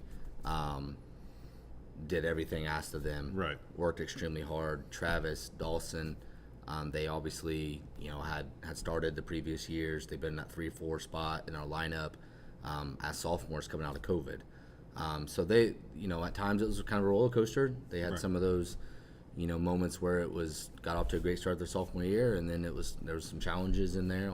Actually starts facing everybody, and then be able to rise back in those moments. And again, Connor worked extremely hard. Got in our rotation last year as a senior. Really embodied the team, right? And what you want out of that leader. That's again the goal is to win a sectional. Yeah. It was never, individuals. And when you got a senior that's leading that and walking that walk, it says a lot to those underclassmen. So your goal is to win a sectional. You get to sectional. You get past that first game, a little bit of jitters, kind of played a little bit nervous. Yeah, we were all nervous. You were nervous. Well, everybody was nervous. You find a way to get through that, and then you get to the championship game. Grayson spoke a little bit about how Travis's big home run, we think might still be traveling somewhere. And so then we'll just go ahead and talk about the region. You find a way, and your goal is to win a sectional. So now you've won your sectional, and you find, and I don't want to undermine and say that it was easy, because that was the goal going into it. Let's find a way to win the sectional. Yeah. So now as a coach, how do you get us ready for the regional game? And I mean, it was a weird game, like Grayson said, but we found a way, and through your leadership, we find a way to win a regional. And it was it's a different way now, because a lot of times when as you advance in the tournament, sometimes you face some teams that you're not familiar with. Right. And obviously when your sectionals, you pretty well know everybody. You play them throughout the year. Right. You got those rivalries. And for this group, we were able to do that, which, again, it's very tough. We faced Southern Wells, who's we only beat 1-0 with the kid on the mound early in the year. Right. Had dogfight, get through those two, and as you mentioned, so what makes it unique from the get-go is we're playing the Blue River team, which is in the conference, Right. in the regional. So we played them early in the year. What was great about was the way that first game went. Our guys were focused. There was never an opportunity to overlook them. There was never any kind of thing like that. We knew we were going to see a different kid on the mound. They didn't see Travis early in the year, so we knew as coaches and a team that it was going to be a different game, Right. just because both teams are going to throw different pitchers. Sure. But our guys, I mean, like I said, the community support was amazing. The school, and I really think that gave an extra bounce in our step, making sure that we were ready to play, excited to play. And again, we hung our hat on what we did well. We pitched, we played defense, we hung around, Found a way. We found adversity, we find a way. I mean, that was Yeah. that was the night. And again, our guys, I don't have the stats in front of me, but I think we got hit 9 times. Yeah. We walked. Again, it was never about me. It was always about finding a way to win. And that was kind of the identity in the team. And then the end result in the semi-state wasn't exactly what we wanted, but quickly, if you want to talk about that experience of just getting a chance to play in a semi-state. Yeah, unfortunately, like you said, it was not the outcome that obviously anybody went with, the plan. But, Right. With that being said, we knew LCC was a good team. Sure. We knew they obviously were the defending state champions and went on this year to win the state championship. We knew that we were going to be seeing their ace, which, Right. again, the kid is a Division I pitcher. So we knew, we had a game plan. Our guys executed it really well. Unfortunately, one inning just got away from us defensively. But we felt like we threw well. We were going to be in a good chance. And our guys, again, believed. They fought the whole game. We executed in certain spots. But there's some plays, obviously, you always wish would Sure. take back, a little thing like that. But overall, from an experience standpoint, we bring back a lot of seniors. Right. We bring back a lot of guys that were able to experience that run. And now there's going to be an adjustment on, as we kind of already start talking about this year, moving into forward now, is the expectations you got target on your back. Right. There is a little bit different now as far as other teams, how we approach it, and making sure that we defend it.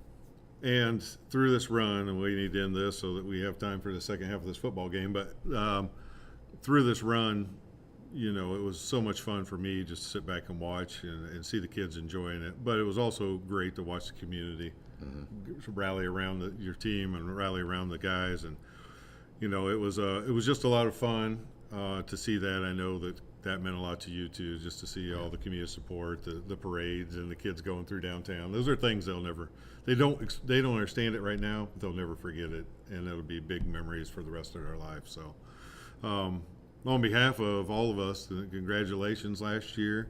Good luck this year, and like you said, we won't surprise anybody, but maybe that'll get us more focused in the offseason and ready to play. So, on behalf of Wes-Del and Coach Hansen here, good luck this year, and we'll hopefully good luck in the second half of this Thank football you. game. Get Thank back you. down there, even though we're taping this early. And we'll see you next time on the Wes-Del Sports Network.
All right, we'll welcome you back, Warrior fans. We've got just about a minute on the clock here before I think they're going to add another 3. Yes. And we are back with you here. Our sponsors, the Van Mater Reed Realty Team, Star Financial Bank, the Dowling Dumpster Rentals are your main live stream Wes-Del Sports Network sponsors. So always give a shout out to them. You are looking at the Star Financial scoreboard at the bottom of your screen. At the top of your screen, you're looking at very ominous clouds that Coach swears are not going to come this way. But I feel good about it. We did look at the radar, and there was one thing in this area, really one little cell in the state, and it was just right here outside of Bluffton. I didn't think anything bad happened in Bluffton. But they need rain. They do need rain up there. But anyway, they need to water that field. Yeah. That turf field they have at Bluffton needs water. Warriors leading 7-6 as we're getting ready to start the second half here, and we're under the lights now. At this time of the year, it gets darker earlier, Coach. That's kind of funny how that works. Yeah, till we get that daylight savings time. Yeah. At some point here in the fall. The good old DST. So in the first half, if you didn't get to watch, early on it was a little interesting. The Warriors in bad field position early and gave the ball back to Southern Wells, and they struck quick and took the 6-0 lead. And then we got things back together and started sorting some things out both defensively and offensively, and we were able to recover a fumble and strike back on a nice pass play. I believe the touchdown was to Trey Adams from Triton Blevins, and that's how you've got your 7-6 score with a Corbin Price extra point gives us the 1-point lead. So both teams able to talk things over. A long halftime. It is homecoming here at Southern Wells, and they did their homecoming festivities, and I don't know the names of their king and queen, but they did honor them. And now we're getting ready to play some football here in about 2 minutes. Coach, great interview at halftime. Yeah, and I've gotten several texts. I know you haven't seen it, just like I don't necessarily see yours till afterwards with the pregame. I always enjoy them, though. And I want to tell you that I've gotten several texts about how great of a job Grayson did on the interview. So, and Coach Hansen also, but people didn't care to tell me that. But he both of them did a neat job, nice job, and it was a good interview. So go back and watch that when you get a chance. I will when I get any home. of you that are just stayed with us through halftime, that was fun to get to sit down and rehash that whole semi-state run that our Warriors did. And you didn't miss a moment. You were there. The only thing that happened was you had to go to Florida. I did. When we went to semi-state, yes. But you were with us on Twitter on every. Yeah, we were living and dying on the drive down. We were on our way to volleyball nationals, or we would have been there. It was killing Rachel and I both to not be there. So, but we followed, and it was a great time. And so much. One of the things Coach Hansen and I talked about is how the community rallied around that, and how fun those parades are, and stuff they'll remember for the rest of their lives. It was a blast, and it was. I just remember enjoying it with you and the other staff members. Yeah. I mean, I remember it at the Oak Hill Regional when we took on Blue River. Just felt like the entire community and faculty was there, and we outnumbered the Blue River fans by quite a bit. And I think that our kids told us that. I remember Grayson came home and he said it was awesome to look up and see all the stands full, and then see that whole hill out there behind right field packed with the Warrior faithful. So it was a great moment for the community, great moment for the school, and I hope there's many more of those in many sports headed our way. But we're getting ready here in 15 seconds to kick off the second half, and it looks like the Warriors will be kicking to the Raiders, and that's how we'll get things started for our second half. Love to see us come out and play a strong second half. We've faltered a little bit, by nobody's default other than a little bit of injury issue that we've dealt with over the course of the season. So we'd love to see us put together a nice second half and come out strong here, and we're going to have the opportunity to be on defense first, so that'd be a great place to make a good stop and stand here. Corbin Price to kick off, and the whistle it dead. I don't know exactly. They're going to just I don't think he whistled it in play ever. Yeah, I think we're going to re-kick. I don't think it was ever whistled in play, and that almost hit the official, that ball.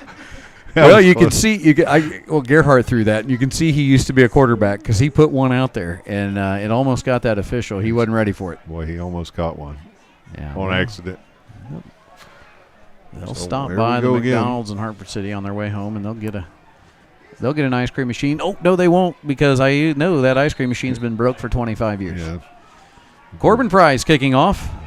Not a bad kick. That's going to go to Gerhardt. He has it. He's an athlete. We got to stay in our lanes and do our job. And there's a missed tackle first. Alec Thornburg got a hand on him, and then he was finished off there. I'm going to say that was Jonah. Jonah Whitworth in there, number 23, also. and Brock Nauman, number 29. So here we go. It's going to be 1st and 10. They've got the ball marked at the 42-yard line. That's how we'll start at 11:52 to go here in the third quarter. And Alec actually did a nice job on that. Coming from behind, he was all the way on the other side of the field and pursued well and to make that stop, or it could have been even more. Raiders first possession of the second half and a couple of ball fakes, and it's finally nice job. I think that's Alec Thornburg again coming out of the backfield for the tackle.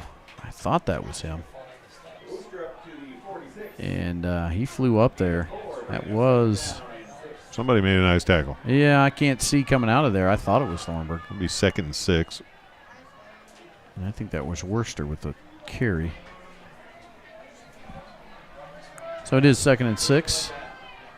Ball on the 46, and here we go. Slusser under center. They're away. That's to Boxell, and I believe he is met immediately. Right at the line of scrimmage. That went nowhere. That did go nowhere. There was several Warriors in on that one. You had Mealy, Nallman, and I think you had Powers. Just about everybody else after those three hit him. And it's going to be 3rd down and 6 here. Ball stays at the 46 for the Warriors. Trying to hold strong. Here comes the play from the Warrior sideline, or excuse me, the Raiders sideline. So far, both times they've been running plays, and obviously they get a big dose of running when they're with the ball. We'll see what they do here on 3rd and long. 3rd and long, it's a pitch pitch. Play. See if we can stay in there and get a tackle. We do. That's Blake Whitehead, and he's going to get him short. And that is going to be about 3rd and 3, maybe a long. That's going to be a scar. Yeah, 4th and 3, maybe 4. It's going to make a tough decision here. And right now he's talking it over, and I like think they're going to go for it. They're going to go for it. And here they go on 4th down. Right there, you're right there. It's at midfield. So this is a big play for both teams because it's a momentum play. As coaches, we know these are big momentum plays. So get a stop here. The Warriors trying to get in there right and up get the the gut, ball, and they do. That's Grayson Mealy, I believe, that made the stop again. That's to be turnover on downs. And that is a turnover on downs. And so the Warriors will take it over. That one's snuffed out. Great defensive stand by Wes-Del, and they'll turn things back their way. 1st and 10, and that ball is going to be spotted at the 48-yard line. And a good field position to get started here for the offense. I was personally looking for that same, maybe go back to that same play to Gerhardt, and they didn't because he was able to get outside and push it up the field and get a little bit. I agree, Coach. I was looking at that too. Let's see what the Warriors string together here. Blevins has it, 1st and 10. See if they'll be aggressive right out. Adams in motion. Excuse me, that was a end around to Trey. He's got room and blockers. He's down the sideline, all the way down. He could go all the way in, and he does. That's a touchdown. No penalty flags on the field that I see, and that's a touchdown for the Warriors. Trey Adams, 49 yards. Yes, that's a great play. Misdirection. Get Trey coming back on that backside out of the slots position. He gets outside and runs, and no one was able to catch him. And boy, did he! Boy, it just shows you how much a difference. If we can keep Trey on the field, what a difference maker he is. And that is true. And that is a great. Now we're counting our guys. I would too. We got one guy out there we know. We just picked somebody we know can count to 11. Well, we went with Trey, and I can say this knowing Mom and Dad. I might not have been my guy to pick. But that's why I'm counting them. And here's the kick. The kick is up, and it is through. That's 2 for 2 tonight. 100% tonight. And the Warriors lead now 14-6 with 9:36 to go on just a great misdirection play to Trey Adams. So got excited there, and all I was looking for was no laundry on the field on that one. Well, and one of the things we talked about out of out of the halftime, coaches are in there talking. We want to make sure that we come out with an aggressive game plan and try to do something that we've seen maybe at halftime and we can get everybody on the same page and talk about. And one of the things that we've yet to do is really string together some great offensive plays in the second half of games. So that's a great way to start for sure. It is, and now it'll be kicked off with a 8-point lead now on Southern Wells, and they will be kicking off here with 9:36 to go to them. And good defensive stance this last possession that the Raiders had it. And well, it all starts with that. It starts with the defensive stop. If we don't get that stop right there, then you don't get – again, that was a momentum play, and it went our way. We made sure it did because we made the stop, made a play. Big shout-out to Corbin Price. He's 2 for 2 on extra points after struggling this year. And this is his first year kicking, so each week I feel like he gets a little better, and that's good. Here we go. Price will kick it off, and Gerhardt is back. I would assume that's who's going to take it on the kick. That one is deep, and it will be to the right now, and they're not going to take it to him. And now the Warriors are going to try to get a tackle. He broke through and finally met by Price, and that was Trey Adams who made the tackle. So Woodward with it. Nice return for them. They'll get decent field position, but this is about the same position we were in last time, and we were able to hold them. So yeah, it's 1st and 10 on the 46, in almost identical field position that the Raiders started in last time. And the Warriors were able to hold.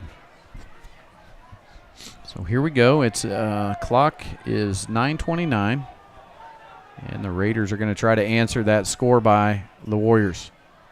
This one handed off to Boxell, and I think he's got some yardage before he's brought down by Mealy and Nauman. Nauman and Mealy, the inside linebackers there. That was a pretty good carry for it was. Boxell. That's 2nd down and 4, so he picked up 6 on the carry, Coach. Yeah, he was able to get right behind those blockers, and we've been doing a pretty good job of stuffing that hole there and getting in there and making that tackle. But that time he was able to stay low and pick up a good chunk of yardage on 1st down. Crowd behind him here. 2nd and 4, ball on the 48 now. They've crossed over the midpoint. And that one is going to be a 1st down, and he's still going. Grayson was trying to rip that one out. Yeah, Grayson was in there on the ball trying to rip it out before. Two nice runs in a row for Boxell. Boxell's, like you said, he's a smaller, compact guy, but he is strong.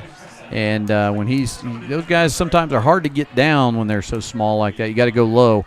That time Grayson trying to get the ball more, and I don't blame him. I mean, he's going after the football there, but that guy's center of gravity is going to be lower than anybody on the field. So that's for sure. We're going to have to really put a hit on and hold it. 1st and 10 here. They're going to him again. Thing. And this time we've got him a little bit earlier. I think he maybe is back to the line, maybe 1 yard. Yeah, we're going to give him about a yard on that, so it'll be 2nd and 9. And you got to be prepared now for the next guy. And in my opinion, and maybe I don't know anything, but I would go to Gerhardt. I mean, he's the athlete in the bunch here. He's given us some trouble when he's had the ball in space. I know that. It's gone to Boxell several times now. It's 2nd and 9. Ball's on the 38, and we're going to be under 8 minutes when we get this one snapped in the 3rd quarter. So I can see why they went back to Boxell there after the first 2 great runs. But at some point, I think you got to mix him in, and I think they will here. There's the same play we ran. Yep, and they've got something out of it before he's finally tackled by Grayson Mealy there. That's going to be first down. Yep. So both teams kind of giving each other a dose of their own medicine right now, Coach. Yeah, that was a nice play. You go in, stop the middle, clog up the middle, and then that opens up that spot on the outside, able to get outside of our containment and make a play there. So, folks, it's 7:30 in the 3rd quarter. 1st and 10, balls on the 27 for the Raiders. And they're looking to answer the Warriors' score here in the 3rd quarter. That one away, and this one is a pitch to Gerhardt, who's met right there by Blake Whitehead, and I believe that's Corbin Price who got in there. Yes. No gain. Doesn't look like him, at least. Well, maybe 1. Yeah, I think maybe 1. See where they spot it. Doesn't look like they've moved the. Yeah, it's back to the line of scrimmage. Staying right where they're at, 2nd and 10. So, and then what do I know? They go to Gerhardt, and that one didn't work for him. So, maybe I need to just quit trying to figure out what. That's why I don't coach anymore. Yeah, there's a lot of reasons. Well, there were a lot of reasons. Most of the people that ever watched me coach wondered why I even got jobs in the first place. 6:40 to go. Here we go. That one is to Boxell again, and they got him that time. He's going to pick up a few, though. Yeah, he did, and that was Nauman again in there. It's going to be 3rd and 7. And Luke Powers. No, that might have been Easton. Yeah, I think that was Easton, number 72 for us. Yes, Easton sorry. Stewart. Are you getting distracted over there? Well, I was trying to help executive producer with nothing he needs help with. I was going to say, there's nothing you can add. No. We had a little issue there. 3rd and 8, little issue. We went black for a second, but we're right back. Well, just stay with us, folks. If the screen goes black, the audio should still be working, and a lot of that is on the road. It's we're working off of Wi-Fi, so be patient with us. We don't have our internet when we're on the road. Here's a pass play from Slusser. That one thrown away. That's intercepted by Mealy. Picked it off by Grayson Mealy, and that is a big turnover right there. He was one tackle away from taking that one to the house. And a interception by Mealy, and that gives it back to the Warriors with 5:47 to go. And that is going to be 1st and 10. And great read. I kind of could see that play happening from up here. Quarterback didn't look him off at all. And so you have the receiver steps right in front, trying to go a little dink pass right down and then get the yards after. And what happened, Grayson just read that to a T and was right there to make the catch. Yep, and here we go, 1st and 10. And Warriors are got it at the 33. I'm at that point where I almost have to sit right on top of you because of this post here. And that's a pass play. We're going to be aggressive right out of it. Got to keep going. Oh, if he just keeps going, and we were trying to be aggressive right out of the turnover right there, yes. Like we were last time. I like that. I like that call. Well, it's when it hurts the most, when you give up a turnover and then you can come right back and be aggressive and puts you on your heels for sure. You're already on your heels a little bit. Dooley's been open a couple of times and just not able to get that connection, but I think that we're still going to give it a shot. Yeah, and I think it's going to hit at one of these points. 5:42 to go. It's going to be 2nd and 10. Ball on the 33. We're going to get a little dose of Brock Nauman right here, I think. See if our line can open it up for Brock. Nope, it's going to be Trey on the outside. He's got some room. He's got a blocker in front of him. He gives him a shove. Going. He's still going. A nice job there of Trey. I like Trey put a hand in the back of his blocker and said, right here, I'm going to throw you into this guy, and then I'm going to pick up just about 9 or maybe 8 on the carry. Might have been Grayson or whoever it was. You're right. He has his hand right in his back. And listen, you could just stop it. It's nice seeing Trey out there. Yes. We got a stop in action here, and if Whitehead is coming over to talk about something. He said it's my timeout for some reason. He needs a breather. I don't know what it is, but well, he said that he heard that Frosty's closed early. He's got to take somebody out for a play. Yeah, Gerhardt's out. I don't know why. Maybe his helmet came off. Helmet came off. I don't know. He came over and explained it. So yeah. So can't imagine he won't be out more than. No, he wouldn't be out that long. It's going to be 3rd and 3. Ball on the 40 here. Big possession. Right here. Think it's Brock here? No, I think we're going to go throw it. Dooley went offsides. Yeah. Before the snap. That's on Dooley. So that's going to push us back. It's going to be 3rd and 8.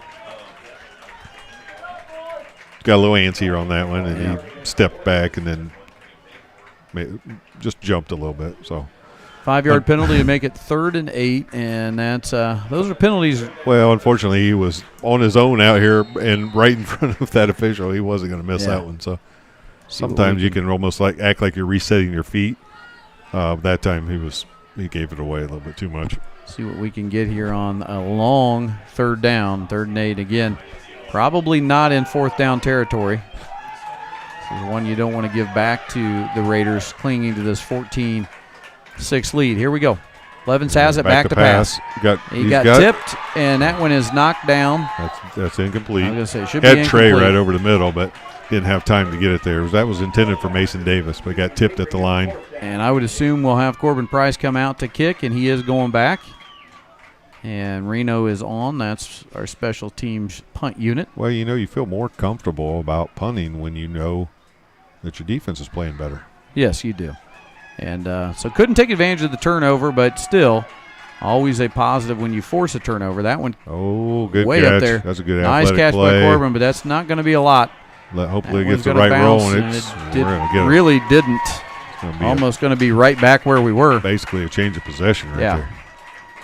So on one of those, and you almost say, well, maybe we should have went for it on fourth down if we knew we were going to kick it right back to where we started, but you don't know those things. And so here we go. The defense, again, going to have to make a stand.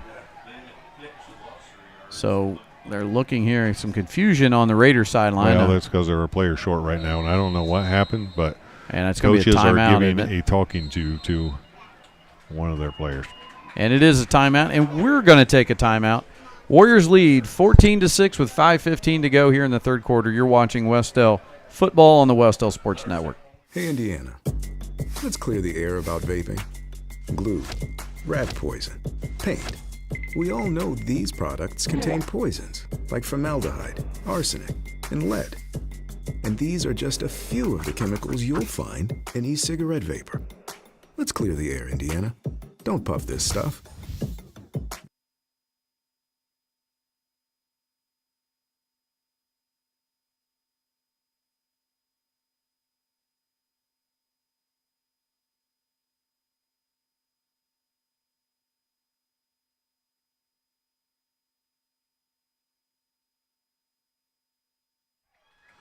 We're back with you here. Again, giving you a score update on the Star Financial scoreboard at the bottom of your screen. It's 14-6. Warriors lead. They've 2 touchdowns tonight, one receiving by Trey Adams from Triton Blevins, and the other one was a 49-yard scamper by Trey Adams, and he has had a good night. And here are Warrior defenses again in a tough spot, but they've got to hold true here. And that one was snuffed out. That is going to be Dallas Godby. Yeah, the handoff to Boxall, and he's hit right away. Yeah. Godby was behind him and had to make that tackle. I mean, he got through that line so well. So maybe a half a yard on the gain, if anything. And second and a long 9. And for a few plays, Gerhardt had to go out, but he's back out there now. You go back in? Okay. So it's 2nd and 9, ball on the 34. Clock's running as they're trying to get the play in. So, and this is the clock running is a benefit to Wes-Del right now, if anything. Yeah, Southern Wells doesn't throw it a lot, so unless they get a first down or get out of bounds, this clock's going to run. Warriors trying to stay true here and staying with the ball, a handoff, and a tackle made there eventually. We got a down Warrior. Gets slow to get up. I can't see who that was. That was Abdulamir. But they got him up. They got him up. And it's going to be 3rd and it looks like 5, maybe 4. So it's a big 3rd down here again. This is definitely I would say. Oh, 2 down territory. 2 down territory. Absolutely, for Coach. I agree with you. Southern Wells at this point. I'd like to see us get a stop, for a loss here. That would be huge. Trying to get the Raider faithful into it. This one is a little bit of a game, but he's finally met there, and that was number 54, I believe, came in there at the end. That's Grayson Mealy before he was met by Easton, early on by Easton Stewart. So let's see. This is 4th and 2. It looks like a long 2, maybe 3. Yeah, it's about 4th and 3. I agree with you there. And it's going to be on the 29-yard line. So here's a big third quarter play again for the Warriors. Remember last time they passed, they threw the interception. And here we go. Let's see what they've got. I would assume we're going to see a run play. I think they're a little gun-shy on the pass, but I've always been wrong. Maybe I'll continue to be wrong. Let's see if we can get a stop here. Ball's away. They've got an offsides, and this one's going to be. No, it might be on us because they didn't stop the play. And that one is knocked out of the way by Corbin Price. Let's see what we get here.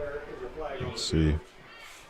Yeah, it was an illegal shift again. They got another illegal shift. This will be the 5th illegal shift, and that's going to put them 4th down, and that's going to be a tough one. I think they'll just decline it. We did turnover on downs. Turnover on downs. That's correct. That's why you're here, Coach, to keep me in line. So Wes-Del get it right there. They get it right there. 3:06 to go. Good stop again. Nice job by Corbin Price on the throw, by the way. We did highlight that, but he got in there and knocked that one away. Good job of staying with it and playing through. A lot of times when you see those flags, kids might be natural reaction is, well, maybe I'm not going to continue to play through, and Corbin did to help knock that down. So here we go. Let's see what Wes-Del does here. I would imagine we'll see a run play or two here to run some clock. Going to run some clock down, yep. And that one is to Brock Nauman. We haven't seen a lot of him today, and he's still pounding forward. That's a good run by Brock after coming off 154 yards last week. And to be quite honest with you, we've had some big plays tonight where 49-yard touchdown. You don't get a lot of time with the ball. But and the other thing is we did try it early, and they were stuffing it at the line of scrimmage. So what do? You spread out, make them have to guard some other people. And then come back to it right like we back did to here. it. Yeah. Yeah. 2nd and 3, ball on the 35. I agree with you there, Coach. And you might see it again. I think we're going to milk this clock, which I don't blame them. Maybe a hard count here. And that's back to Brock. That's going to be more than a first down. Hold on to the ball, and he will. And that is a Warrior first down. Great running by Brock Nauman. And again, I say that's why you're the coach. Great coaching, because we went away from it, open up the playbook, and now we're coming back to it, and look, it's open. Well, here's what's going to happen. You watch. We're going to go a couple more, and maybe one more play to Brock, and then you're going to get that end around back to Trey again. Maybe on this play or the next one. Clock should be running. They're asking for it. It's now running. And here we go as we are there with plenty of time. Triton. This may be Trey. Going on a long count. This Nope. one is off Brock, to Brock the other again. side. Brock trying to get some positive yards, but he might actually have lost a yard on He got that tripped up on that one, the initial hit, and then he kind of slipped up. Went the opposite direction with him, but I don't dislike it on first down. Now you've got 2nd down and about 11. Ball on the 43. Warriors lead 14-6 on the Star Financial scoreboard. Reminder that our other sponsors, big-time sponsors for the Wes-Del Sports Network, are Dowling Dumpster Rentals and Star Financial Bank and Van Mater Reed Realty Team. 2nd down. In motion now. And it's going to be a pass play. They've got Trey. Trey catches it, and he's got a first down and more. He cut back around. Trey still looking for a blocker. He breaks open to the open field, and now he's down at the 31-yard line. Maybe they've spotted him at the 32, but you got a little bit of a chip block there from Mason Davis and Jonah Whitworth, just enough to get another 4 or 5 yards on each one of those cut moves, and Trey is making it happen tonight. He's playing well, and again, it just goes to show you when Trey's out there, boy, our offense is so much more dynamic. It sure is, and that now moves it to 1:12, and the clock is running, and it's 1st and 10 for the Warriors, and they're now on their side of the field, and they are pushing this defense. They got plenty of time. They got a whole nother quarter to go. Take your time. This one away. That's Brock Nauman. He's got some room. He gets up inside there. A little late hit coming in, but that's football. He got bent backwards a little bit. He did. Let's hope he jumps up. And that's the one that he's grabbing his knee, and it was a late, but he's going to get up. He's a tough kid. He's just a sophomore. That one hurt. He's hurt. Yeah, and it was a little late, I thought. Well, he got bent over backwards a little bit. It was an awkward tackle, and unfortunately, you kind of see that one, and it didn't look like the kind of action that you like to see. But Tony Cox is out there, and we're going to take a break while we tend to the injured player. You're watching Wes-Del football on the Wes-Del Sports Network.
And as you can hear, the crowd is cheering for Brock Nauman after a long look by Tony Cox, and a little bit better walk off the field than I would anticipate. So that's good news for Brock. You still don't know, as Coach Knuckles is helping him off the field, but when he first got up, he took a couple steps and went right back down. So you still don't know, if he'll return or not. But at this point, the Warriors hoping to strike again.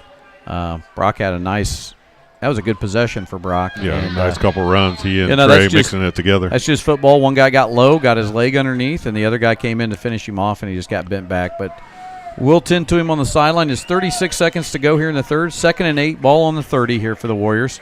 Blake Whitehead's going to come in and take a spot here. I would imagine you'll see it's going to be a pitch play to Trey. Trey's got some room. He's got Grayson Mealy to block, and he finally got tackled from behind, but he picked up just about maybe nothing. That looks like they're not moving. Yeah, I think they're going to after the spot. It's going to be 3rd and 7 maybe. Now 3rd and 8. Warriors are going to let it run to the end of the third quarter. Yes. And it will be going into the fourth quarter, 14-6 on the Star Financial scoreboard. We'll be back here shortly as we do the quarter break going into the fourth quarter. You're watching Wes-Del Varsity Football on the Wes-Del Sports Network. At Indiana Farm Bureau Insurance, we're not just good at insurance. We're good at Matt's 1-car, 2-bedroom apartment with a home office / home gym insurance. We're good at Nick's SUV and farmhouse with a remodeled kitchen / art gallery insurance. And we're good at the Wilbur suburban home with the 2-car garage / rehearsal space insurance. Have you seen my hockey socks? Have you checked your sock drawer? Start with Indiana Farm Bureau Insurance and stop knocking on wood.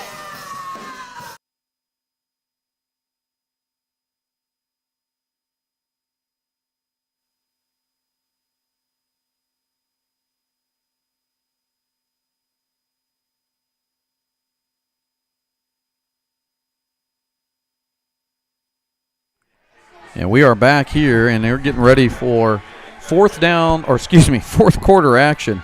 And it is not fourth down. It's going to be 3rd and 8 for the Warriors. They're going to be on the 30-yard line.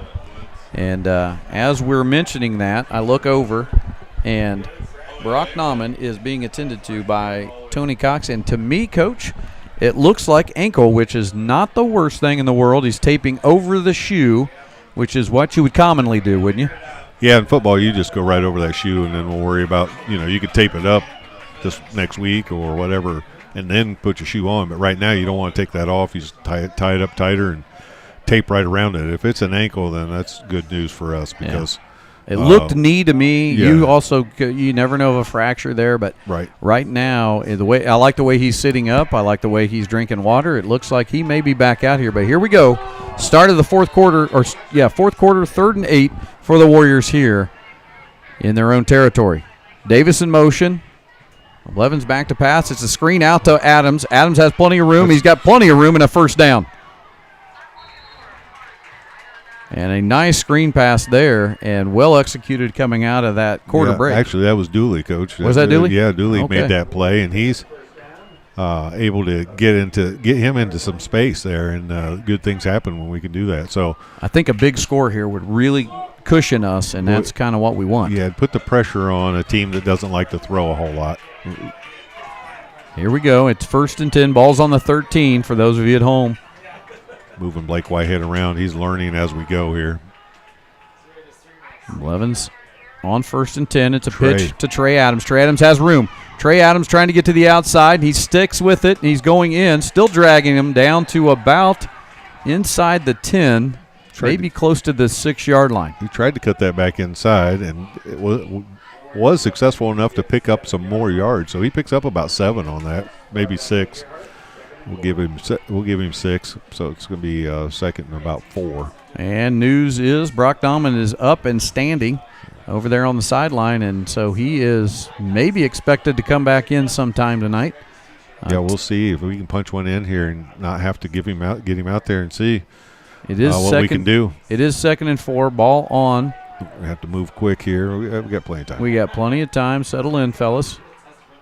Mason Davis in Snapped motion. away. Mason Davis got it. We're looking for a pass, but we're getting a lot of pressure. That one was blown up from the start, and that is number 41 for – that's Owen King getting in there on the stop, and that's going to bring it to a 3rd and long. Yeah, let's see where they actually spot this. Brock's back in, though. Brock Nauman coming back in. He's 3rd and 14. Taped up, hobbling a little bit, but he's back in, and Blake Whitehead will head out. So, yeah, it is a 3rd and 13 here. So that one didn't quite go where you want to, and that's one of those when you're 3rd and or we 2nd, 3rd. We may be taking a timeout here. I think we're going to take a timeout. He's going to wait till it gets down to 1 here on the clock and then call a timeout, I would say.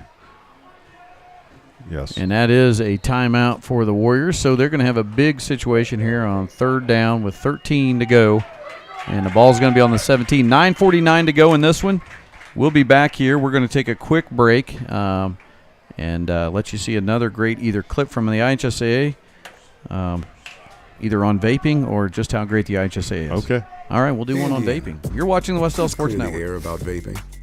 Glue, rat poison, paint. We all know these products contain poisons like formaldehyde, arsenic, and lead. And these are just a few of the chemicals you'll find in e-cigarette vapor. Let's clear the air, Indiana. Don't puff this stuff. Visit don'tpuffthisstuff.com to join the fight and spread the word.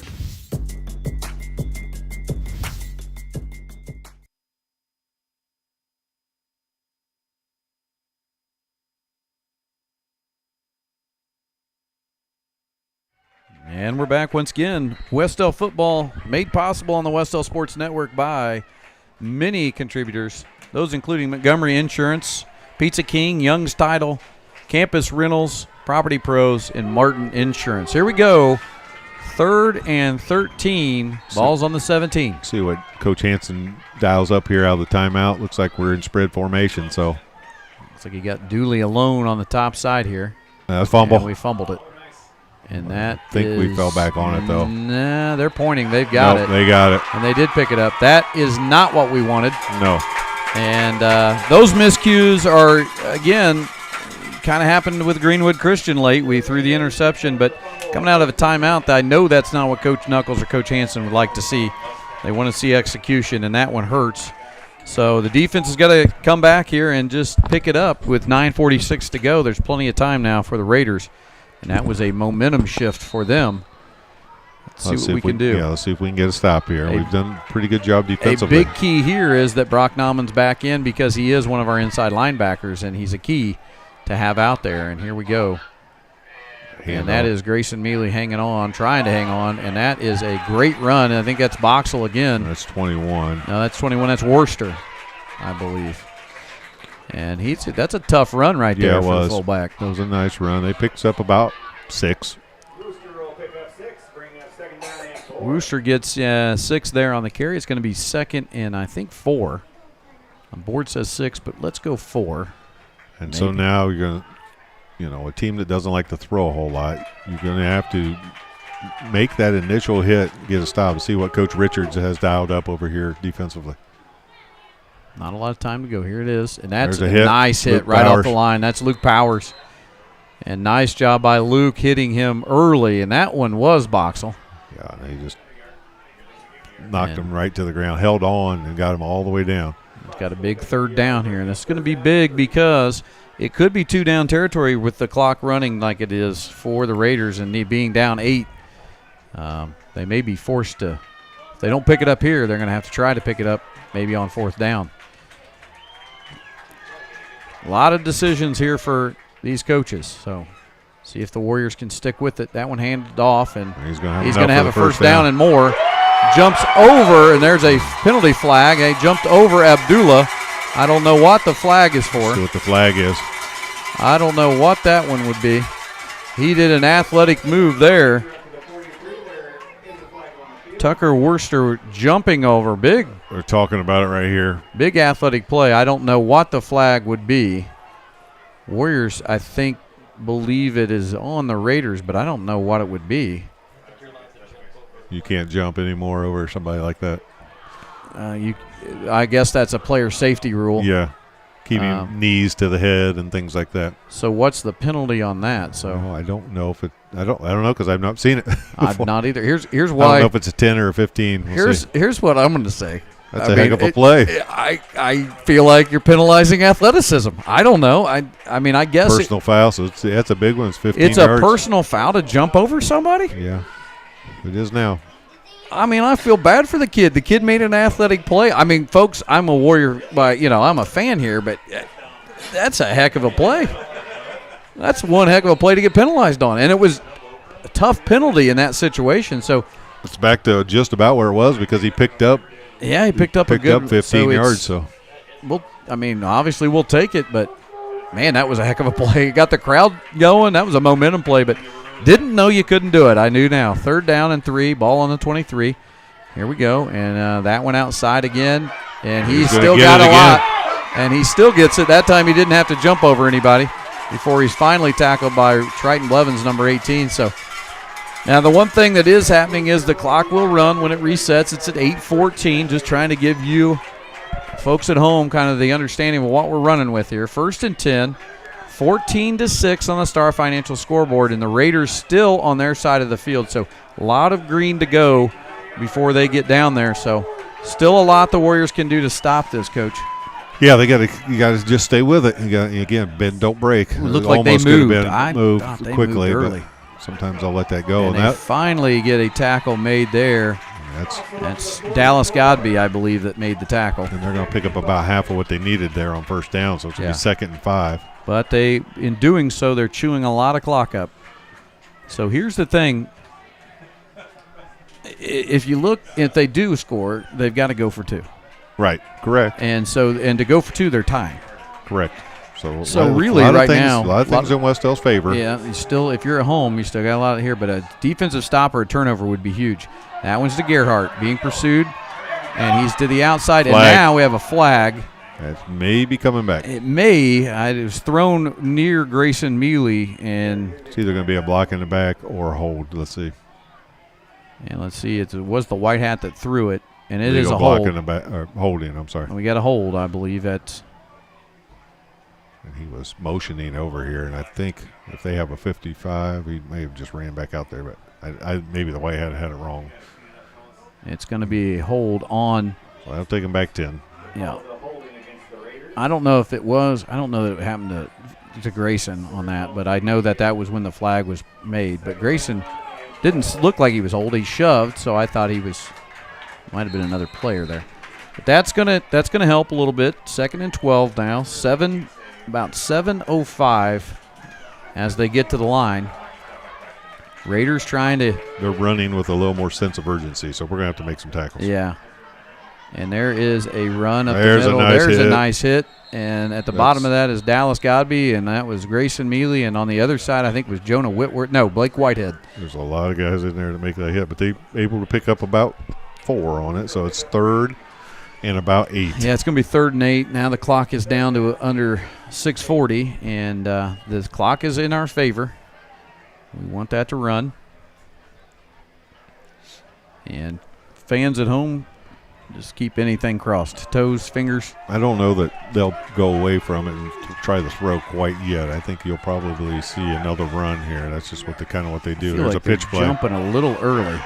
He's getting to the outside. That's a tough one right there. And he did go out. I feel he went out right here. First down, though. Yeah, he did get the first down, but he did go out of bounds. That stops the clock. I've been a little surprised they hadn't gone to that earlier with Gerhardt to the outside. He sure is dynamic when he gets the ball. 6:11 now. We're bending a little bit. Ball across the 50-yard line. It's now on the 47. 6 minutes still. Warriors just have to catch their breath here as they it does stop the clock almost as good as a timeout here. They have not wound it yet for some reason. Well, he did go out of bounds. Oh, that's right. I'm sorry. That's one time I'm right. And they got to get to the line here. They're going to have to go quick. It's going to be down to 5. Might be able to get him here. And that's handoff. Nope. And that one was complete misdirection. Finally tackle made there by Alec Thornburg. That's Wooster again. So now, again, like I said, it's not much different than what they've been doing, just a little more sense of urgency on their part. Yeah, and the defense is getting tired, but they've got to buckle in here and try to get a stop.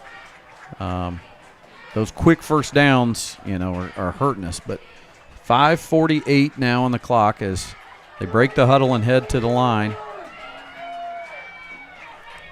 See if the Raiders are going to go for it. Again, they'll have to go for 2 if they do score. That one a little shifty. Now we've met that one. Grayson has him, and Grayson Mealy brings him down. We'll pick up about 3, it looks like. Gerhardt was asking for a horse collar. No, that was all jersey. Yeah. 5:23 now. It's going to be 2nd, and they're calling it 7. Yeah, it's 7, I think. Again, we got to get some stops here. We got to dig deep. We've been in this position last week, and we let a late score go. You know these guys don't want to see that happen again. Both teams giving it everything they've got here. Here we go, and it's away. It's going to be a pass play. Get him, Jonah Whitworth might get there. Oh, he doesn't. Now coming up, and that one might be intercepted. No, knocked away, though. Almost. And that was Alec. They're winding the clock. The ball was caught? I guess yeah, it was they're calling it caught, and they're winding the clock. He's coming up hobbling. That's Gerhardt, and he is hobbling back to the line. Yeah, they're calling that a catch because they immediately kept the clock running. And they've got him in bounds when he was taken down, but he comes up a little gimpy out of that. It's going to be third and, what is that, 6? 3rd and 5 maybe? Yeah, 3rd and 5. 3rd and 5 here. We're down to 4:24 on the clock. Raiders trying to make this happen. This one going to be handed off, and that is tackled and maybe short of the first down. It's going to be a big 4th down here. That was Alec Thornburg. Great tackle. 4th and about 3. Boy, we got guys on both sides that are winded coming up gimpy. I'm telling you, this is some smash mouth football. It is a small school football because the guys playing the whole game. A lot of guys on both sides that have played the whole game. 4th and 3 here. It's going to be a big one. 3:53 on the clock, and here comes the play. They're going to have to see if we can hold right here on 4th down. This is going to be a huge, this could be the game right here wrapped up as they run to the line. See if we can get a stop. It's handed off, and that is going to be right there. Close. It's going to be real close. Oh, so the extra got him across, I believe, and see the spot.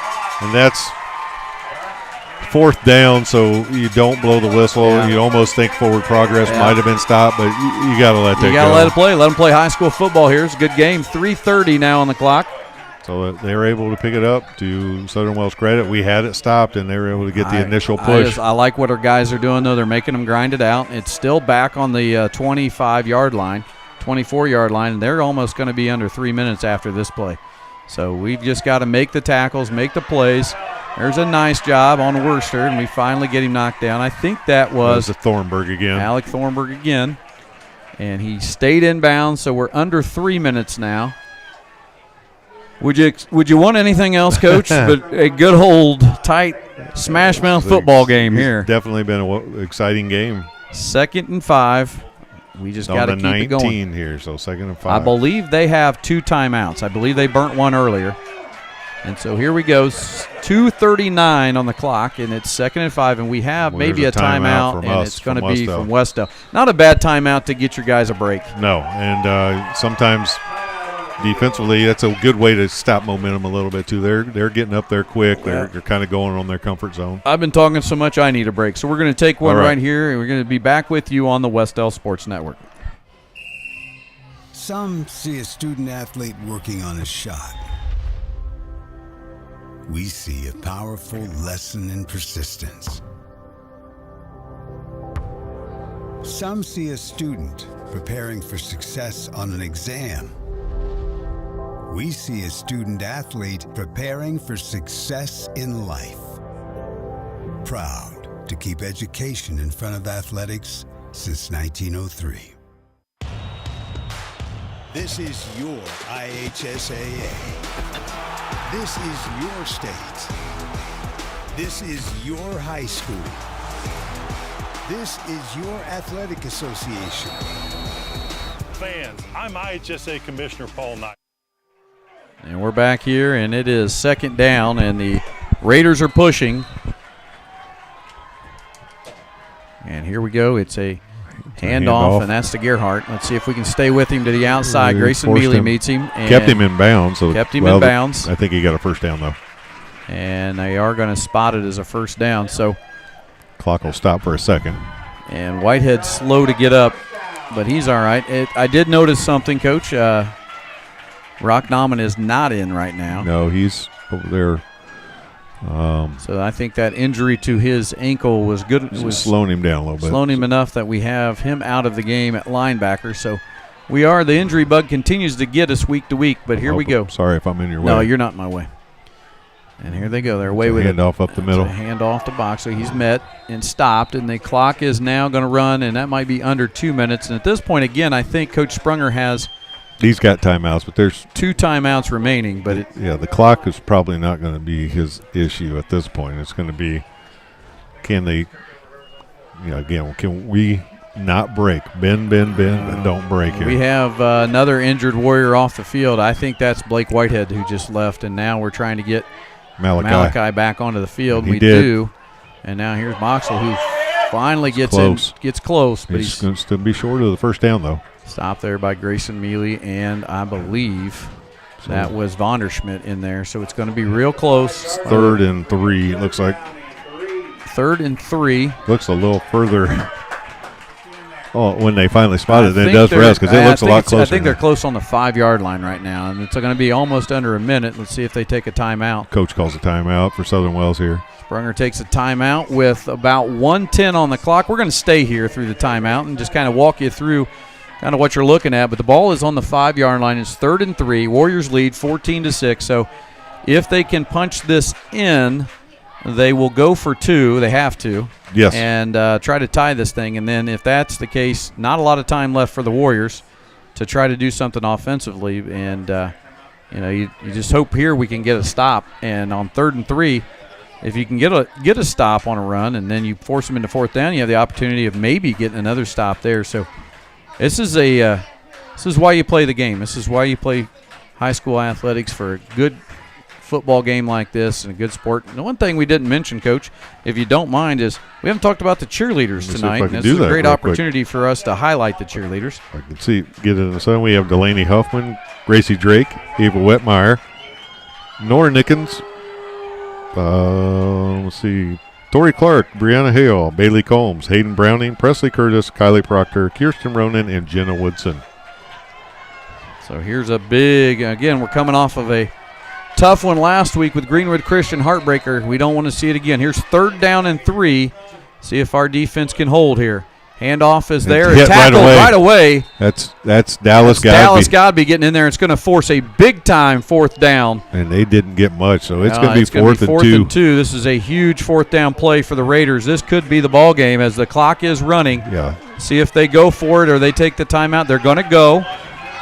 The Warriors can stop here. This will be a win. It'll be the first one of the year. This is huge.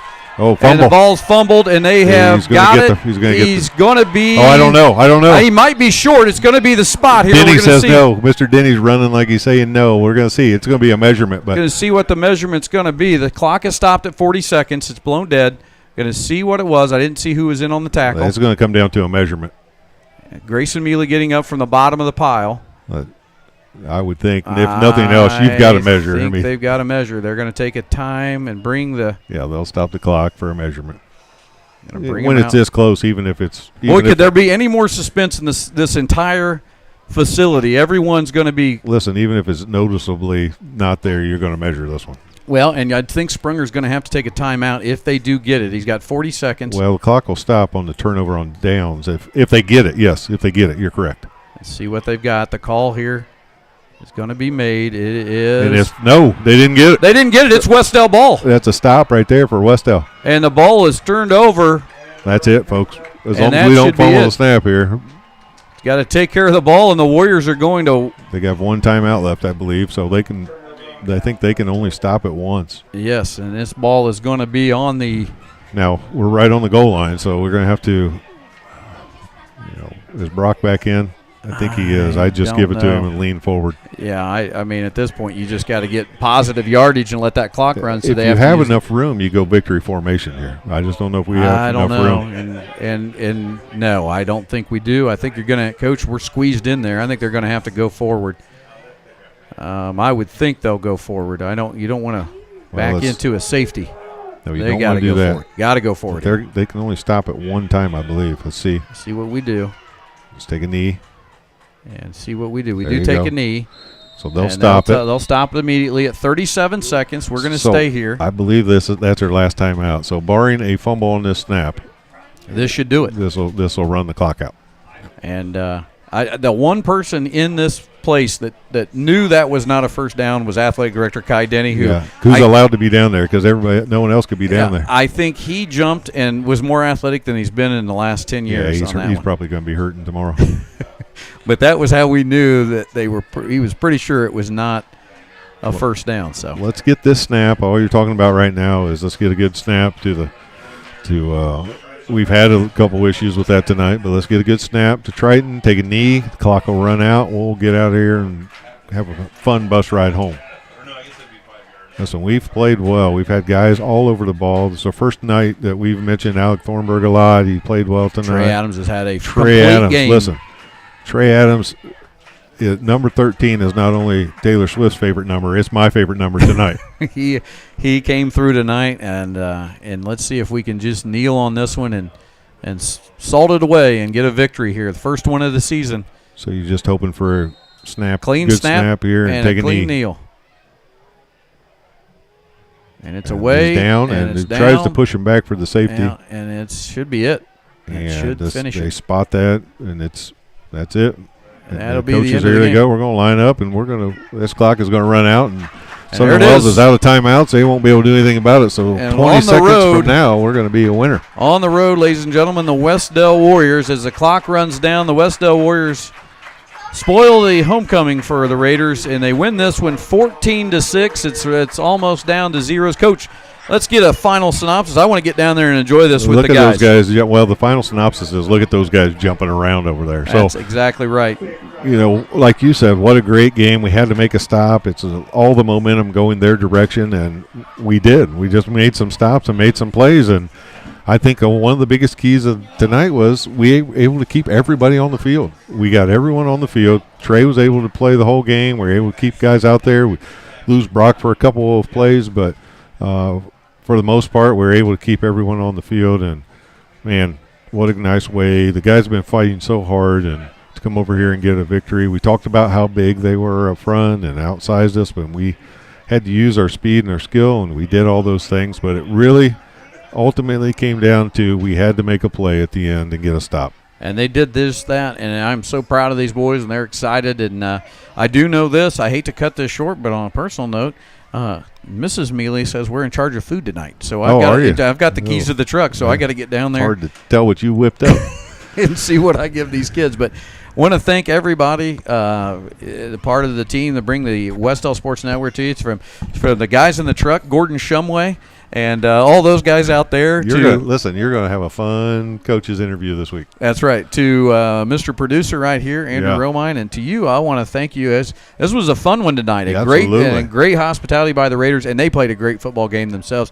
They don't have a lot to be upset about because they worked things out really well. Good matchup. Great game, great matchup. We're glad you tuned in. Make sure you hit the subscribe button. We'll be back next week, and it's going to be at our place, correct? We are back home next week. Yes, we'll catch volleyball on Tuesday, and then we'll be back Friday for football. Good luck to the volleyball players at Noblesville tomorrow and any other athlete for Wes-Del that we don't have the schedule in front of us that's in action this week. We'll see you next time. You've been watching Coach Mack and the Soup bringing you Wes-Del varsity football on the Wes-Del Sports Network.